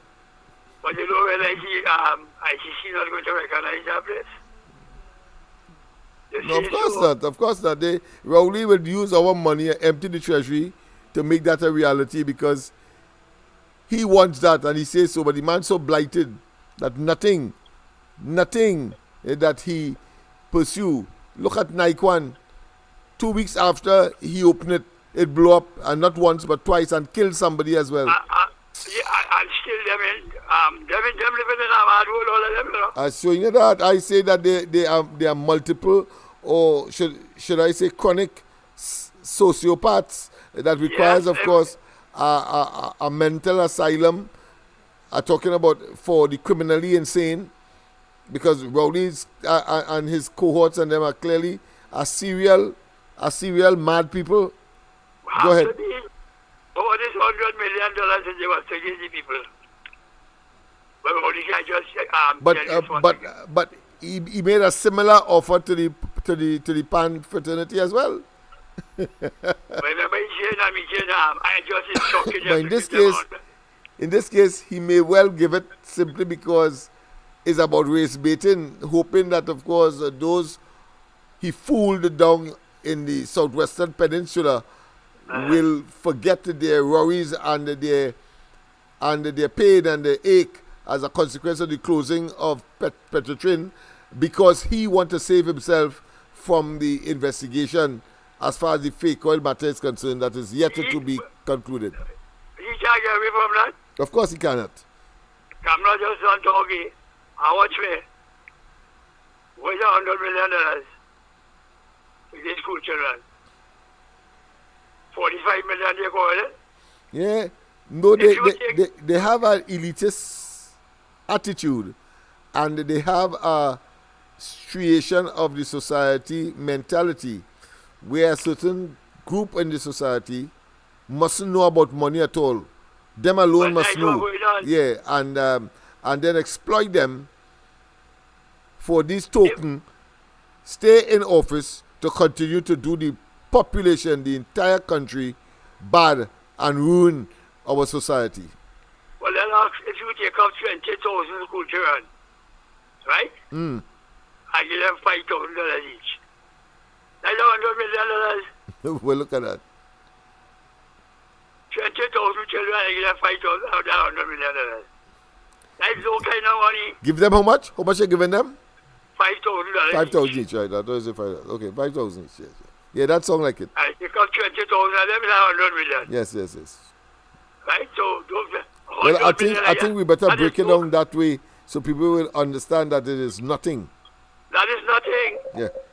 And right? Each one of them need more than 5,000. But I'm telling you. Even if it's 20,000 of them, they need more than 5,000.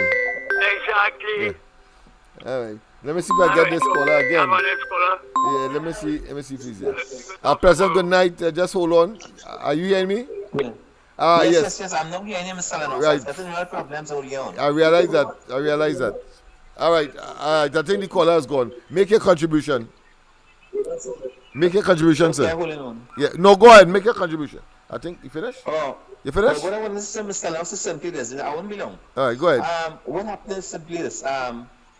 Just imagine 10 Latin American countries, right? Yes. Do not recognize Maduro as president. Right. Also, America and I think it's Europe, nations in Europe also do not recognize Maduro as president. Yes. But we have this reptile who is this so-called prime minister, this reptile we have in this country here, right? Yes. He is Maduro's best friend, and Maduro and them wanted on so much criminal charges in America, right? So we're trying to be good with this kind of evil. Look, the whole country in a mess. Yep. There's only murders, mayhem, and lies. Yep. Everything the man talk is a lie. Yep.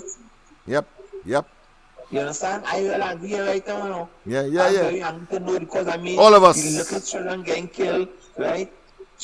Parents didn't have money to buy books to send their children to school.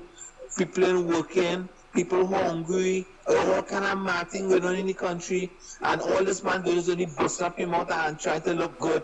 And set that old stupid photo up in the place. Yeah. But you know, man, I will vex you, but anyway, Mr. LENNOX, thanks for taking my call. God bless. Yes, man, of course, and thanks for your tenacity as well, because you were getting some trouble. I think after 3 or 4 tries, you got through. So it shows that tenacity also has a place as we try to philosophize, but at the same time manifest what we philosophize, because they're simply good to do. And in this case, of course, is to protect, defend, and to revive or resurface or refloat our democracy. And Maria Corina Machado urging the armed forces to support the people. The opposition leader's call was seen as a bid to encourage defections, prompting a criminal probe against them. Machado vowed to continue protesting despite fear, saying, "We will not leave the streets." The government has cracked down on opposition members, and Attorney General Tarek Saab announced a probe against Gonzalez and Machado for allegedly falsely announcing an opposition victory and urging police and military officials to disobey laws. The worst thing about the current predicament of the Venezuelan people is that this isn't the first or second time it is happening. To understand the explosive events surrounding the election in Venezuela, we must first delve into the country's turbulent political climate leading up to this pivotal moment. Venezuela, once one of Latin America's wealthiest nations, has been embroiled in political and economic turmoil for over a decade. The roots of this crisis can be traced back to the presidency of Hugo Chavez, who came to power in 1999 with promises of social reform and wealth redistribution. Chavez's tenure saw the national nationalization of key industries, including the oil sector, which is the backbone of Venezuela's economy. While his policies initially garnered widespread support, they also laid the groundwork for economic mismanagement and corruption. Chavez's death in 2013 marked a turning point as his chosen successor, Nicolas Maduro, took the reins of power. Maduro's presidency has been marked by a rapid decline in Venezuela's fortunes. Plummeting oil prices, combined with rampant corruption and economic mismanagement, have led to hyperinflation, severe shortages of basic goods, and a collapsing healthcare system. As the country's economic situation worsened, so did the political climate. 7-8 million of them growing opposition, both domestically and internationally. The role of the military in Venezuelan politics has been crucial. Into Under places Chavez, like Trinidad. the military was integrated into the fabric of the government, with high-ranking officers appointed to key positions within the administration. This trend continued under Maduro, who relied heavily on the military to maintain control. The military's loyalty was secured through lucrative positions and control over vital sectors of the economy, including oil production and distribution. As the election approached, the political landscape in Venezuela was fraught with tension. The opposition, weakened by years of repression and internal divisions, struggled to mount a unified challenge to Maduro's rule. Meanwhile, the government employed various tactics to undermine the opposition, including disqualifying candidates, manipulating electoral rules, and using state resources to bolster Maduro's campaign, as we've mentioned earlier. The military's role in this election was pivotal. With control over the electoral process and the ability to intimidate voters, the military ensured that Maduro's grip on power remained. Yes, indeed. Of course, we have another call. Voter intimidation, don't see it ballot as an tampering, and interruption. other irregularities were See it widespread, as leading to allegations of a rigged election. intervention From the early that hours, is reports necessary. of irregularities Let me began just to surface, casting a shadow over the cut entire off. You don't want to miss electoral. this development in Venezuela. But go ahead, a pleasant good night. Welcome. Yes, Mr. Lennox Smith. Pleasant night. All right, this is Peaceful Solution here. Hey, how are you going? Right. I just want to shoot a little small bit with you there. Go ahead. Concerning the whole health system there right now. One of my family came from foreign and she went to look for another family in the hospital in San Fernando. Mm-hmm. Brother, the woman couldn't believe the condition of the hospital. Wow. She said no sheets, no pillows, no fan, no air condition, nothing at all. She said she couldn't believe it. She couldn't stay. She had us to run away right blind for the people. Wow. Not at all. The place is really in a mess. Wow. Right? And Yes. I hope you have a pleasant night. Thank you very much. Thank you very much. So, of course, we just heard people. We just heard what is happening in Venezuela. No beds, no hospital service. People eating out of dustbin, hyperinflation, and of course people migrating out. Not very shortly, if we allow Rowley and Day to continue, that is what we are going to experience, because that is the inevitability of incompetence, impotence, dictatorship, and corrupt practices that lines the people's pocket and getting the more than the fair share and not sharing the resources of the country equitably. We saw where they captured, of course, the army and the law enforcement in Venezuela. We saw where he put his own judiciary.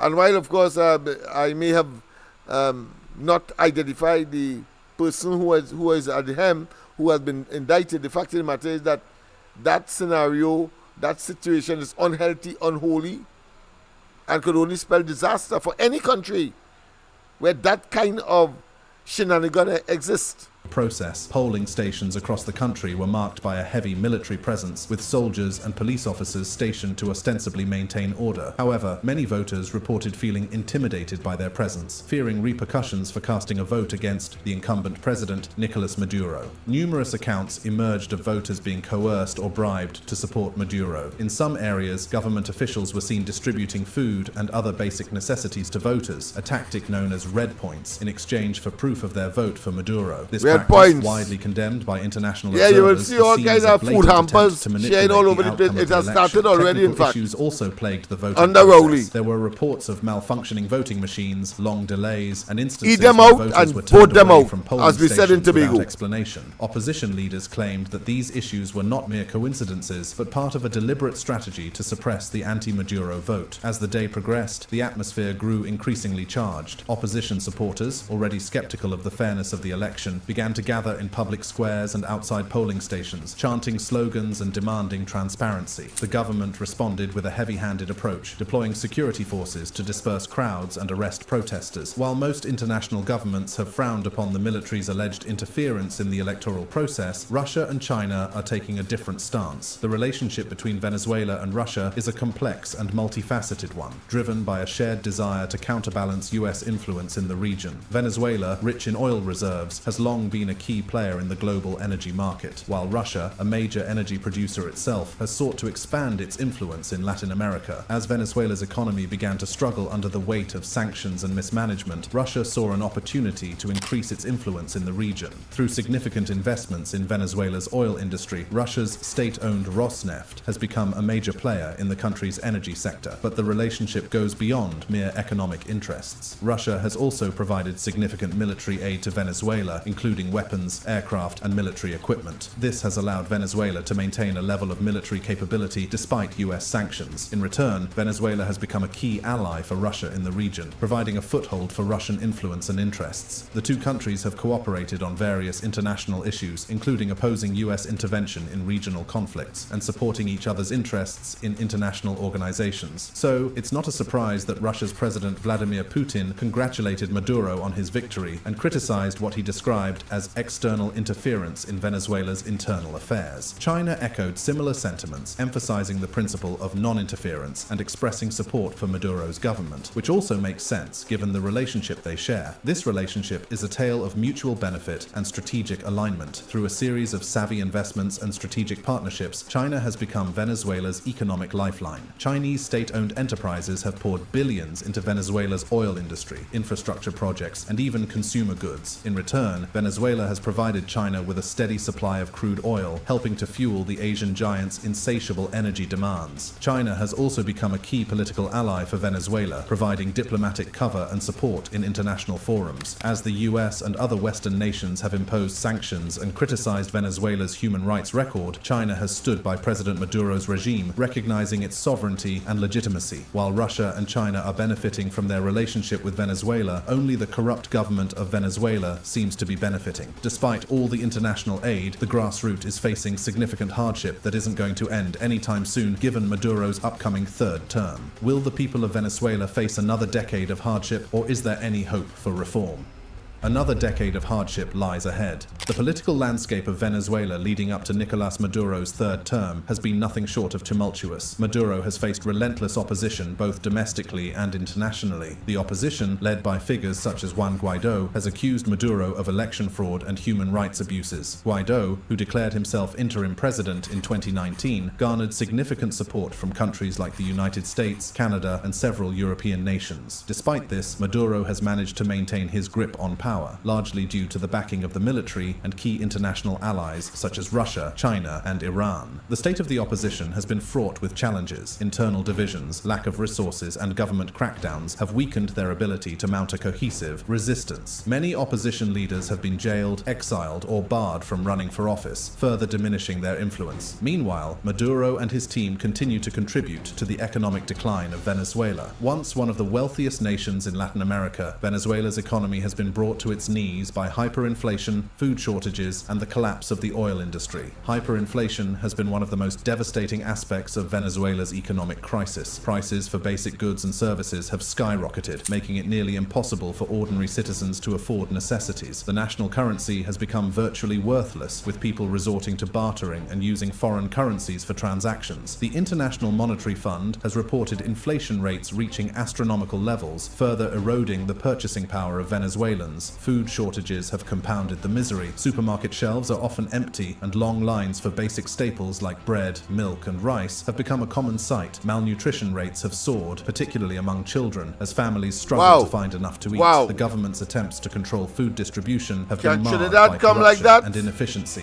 leading to widespread hunger and desperation. The collapse of the oil industry, once the backbone of Venezuela's economy, has been a critical factor in the country's economic downfall. Mismanagement and lack of investment have led to a significant decline in oil production. The state-owned oil company, once a symbol of national pride, is now plagued by corruption and inefficiency. The global drop in oil prices further exacerbated the situation, leaving Venezuela with dwindling revenues and a growing economic crisis. The impact of these economic challenges on the Venezuelan population has been profound. Many have lost their jobs, homes, and savings. Public services, including healthcare and education, have deteriorated, leaving citizens without access to essential services. The economic collapse has also fueled social unrest, with protests and strikes becoming a regular occurrence. The social impact of the crisis in Venezuela has been devastating, affecting every aspect of daily life. The rise in crime, the collapse of the healthcare system, and the challenges in education paint a grim picture of a society in turmoil. Crime rates in Venezuela have soared as the economic crisis deepened. Desperation has driven many to criminal activities, with theft, robbery, and violent crimes becoming increasingly common. Caracas, the capital city, has gained notoriety as one of the most dangerous cities in the world. Kidnappings for ransom have become a lucrative business, and the lack of effective law enforcement has left citizens feeling vulnerable and unprotected. The breakdown of social order has created an environment where crime thrives, further eroding the quality of life for ordinary Venezuelans. The healthcare system in Venezuela has collapsed under the weight of the crisis. Hospitals and clinics are severely underfunded and lack essential supplies and medications. Doctors and nurses, facing low wages and poor working conditions, have fled the country in large numbers, leading to a critical shortage of medical professionals. Patients often have to bring their own medical supplies, such as gloves and syringes, to receive treatment. The resurgence of diseases like malaria and measles, once under control, highlights the dire state of public health in the country. The inability to provide adequate health care has resulted in preventable deaths and a general decline in the population's well-being. Education in Venezuela has also suffered immensely. Schools and universities are struggling to operate with limited resources, and many teachers have left the profession due to low pay and poor working conditions. Students face numerous challenges, including a lack of textbooks, school supplies, and even basic necessities like food and clean water. The dropout rate has increased as families prioritize survival over education. The brain drain, with many educated professionals leaving the country, has further weakened the education system. Meanwhile, able-bodied people are fleeing the country in droves. The migration crisis resulting from the situation in Venezuela is one of the largest in recent history, with millions of people fleeing the country in search of a better life. The scale of the exodus is staggering, and its impact is felt not only in Venezuela, but also in neighboring countries and beyond. It is estimated that over 5 million Venezuelans have left the country since the crisis began, creating a massive diaspora. This wave of migration has been driven by the dire economic conditions, lack of basic necessities.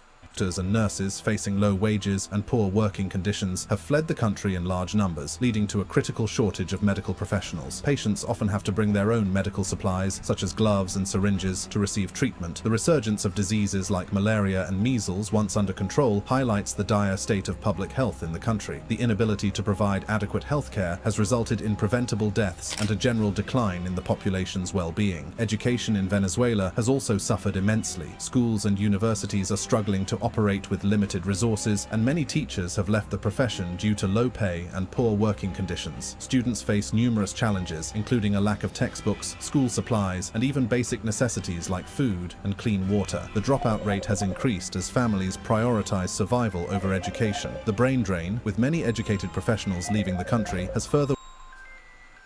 Oh, I was hoping that I would not have got another call because I want to finish that video. But go ahead, caller. Go ahead, we have to do very quickly. Lennox. Yes, good night. Hello? Yes, go ahead quickly. I thought here's something. Well, what I want to say is, I'm going to talk quickly. Yes. All that persecution, yes. right? Yes. After I study the mafia, right? They tell you in a documentary, the more they pauperize the citizens, the richer they become together with oligarchs. Oh yes. That's how oligarchs are created. Yeah. In Russia, it's So the same it's all thing. part of the plan to have the hospitals like that, etc., etc., etc. And we've seen that, of course, in Trinidad today. A foreigner Yes. just mentioned. The brotherhood Yeah. of wrongdoers. Yes. Thank you very much. Let's finish that Yes. video. All right, Go thanks. ahead. Yes.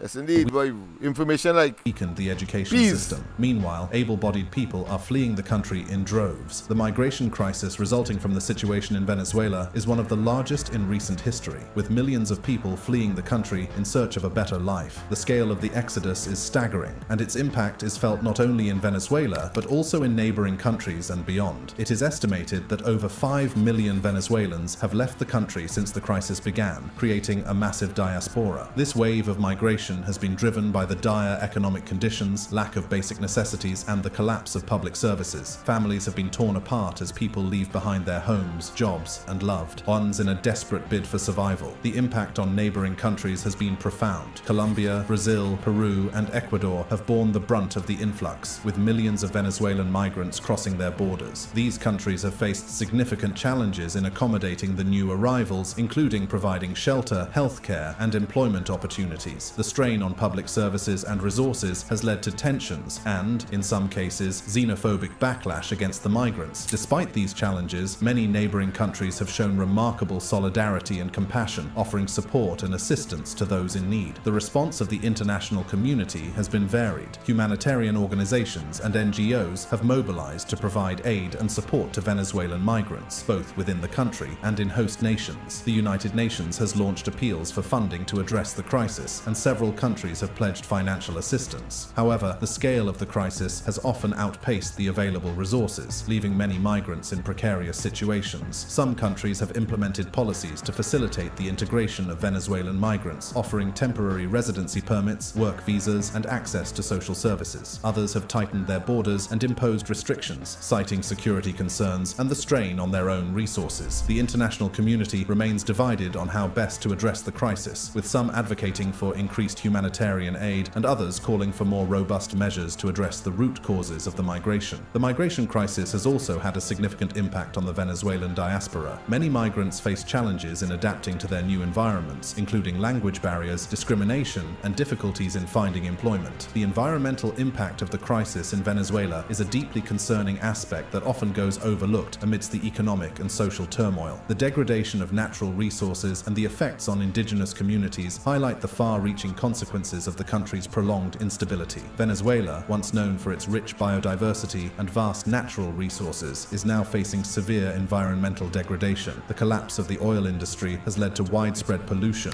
with oil spills and leaks contaminating rivers, lakes, and coastal areas. The lack of maintenance and oversight in oil extraction and refining processes has resulted in significant environmental damage affecting both wildlife and human populations. The Orinoco River, one of the longest rivers in South America, has been particularly impacted by oil contamination, threatening the Delide forestation Kate ecosystems that depend on its waters. Deforestation is another major issue exacerbated by the crisis. Illegal mining and logging activities have surged as people seek alternative sources of income. The Amazon rainforest, which extends into southern Venezuela, has seen increased rates, leading to the loss of critical habitats for countless species. The destruction of these forests not only contributes to global climate change, but also undermines the livelihoods of indigenous communities who rely on the forest for their sustenance and cultural practices. The effects on indigenous communities have been particularly devastating. The challenges facing Venezuela are immense, but potential paths to recovery do exist. That is, addressing the economic collapse, political instability, and social crises will require comprehensive reforms, political negotiations, and substantial international aid. Economic reforms are crucial for Venezuela's recovery. The country needs to diversify its economy, reducing its dependence on oil exports and fostering other sectors such as agriculture, manufacturing, and tourism. Implementing sound fiscal policies, combating corruption, and restoring investor confidence are essential steps. Stabilizing the national currency and controlling hyperinflation will also be critical. These reforms will require strong leadership and a commitment to transparency and accountability. Political negotiations are another vital component of the recovery process. The deep political divide between the government and the opposition has been a significant barrier to progress. Meaningful dialogue and negotiations are necessary to reach a consensus on key key issues, including electoral reforms, human rights, and the rule of law. Establishing a transitional government or power-sharing arrangement could help pave the way for free and fair elections, ensuring that the voices of all Venezuelans are heard. Thanks for watching. Check out the other cards on your screen. When you think of oppressive rulers who don't care about the wishes of the people, Nicolas Maduro comes to mind as he steps into office again.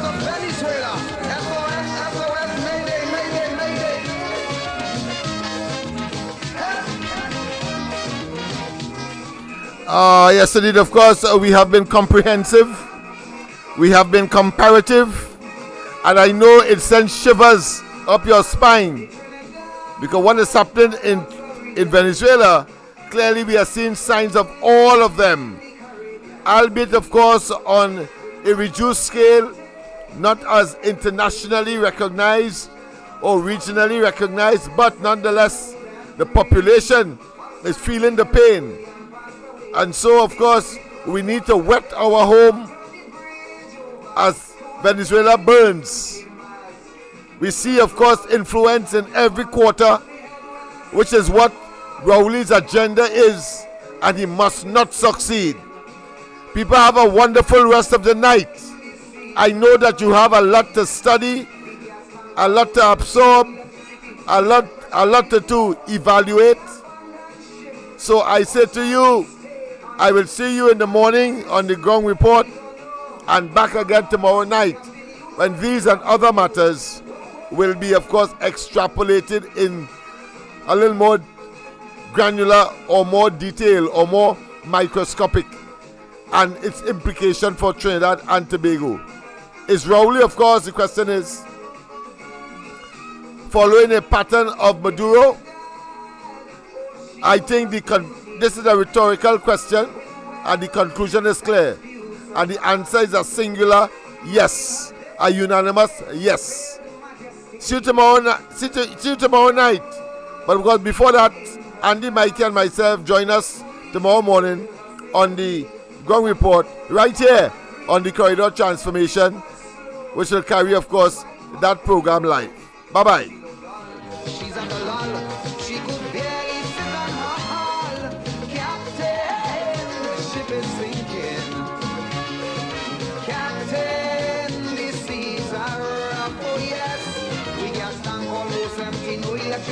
We oil pressure reading low. Shall we abandon ship or shall we stay on it and perish slow? We don't know. Captain, you tell me what to do. Whoa, whoa.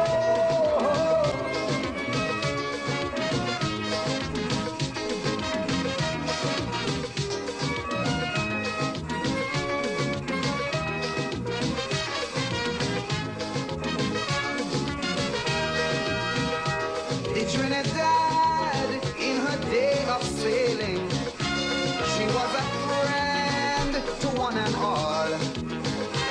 She never once ever hesitated to answer all SOS calls. And yes, well, she always did her best to help all those in distress. Now it's so sad to see she's in difficulties.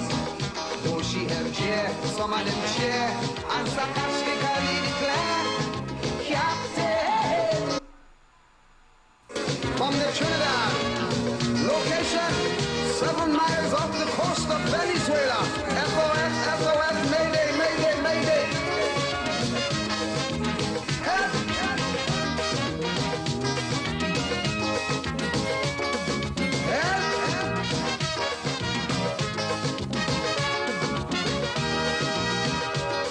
Trinidad, a luxury liner, sailing the Caribbean Sea, with an old captain named Eric Williams. Oh yes, sail smooth and free, but sadly Eric Williams passed away. The ship hit rough water that day, someone turned the bridge over to a captain named Chambers. Me blood crawl, things start to fall. Hold me head when I sail a fall. Captain, this ship is sinking. Captain, the seas are rough. Oh yes, we gas tank almost empty. No electricity.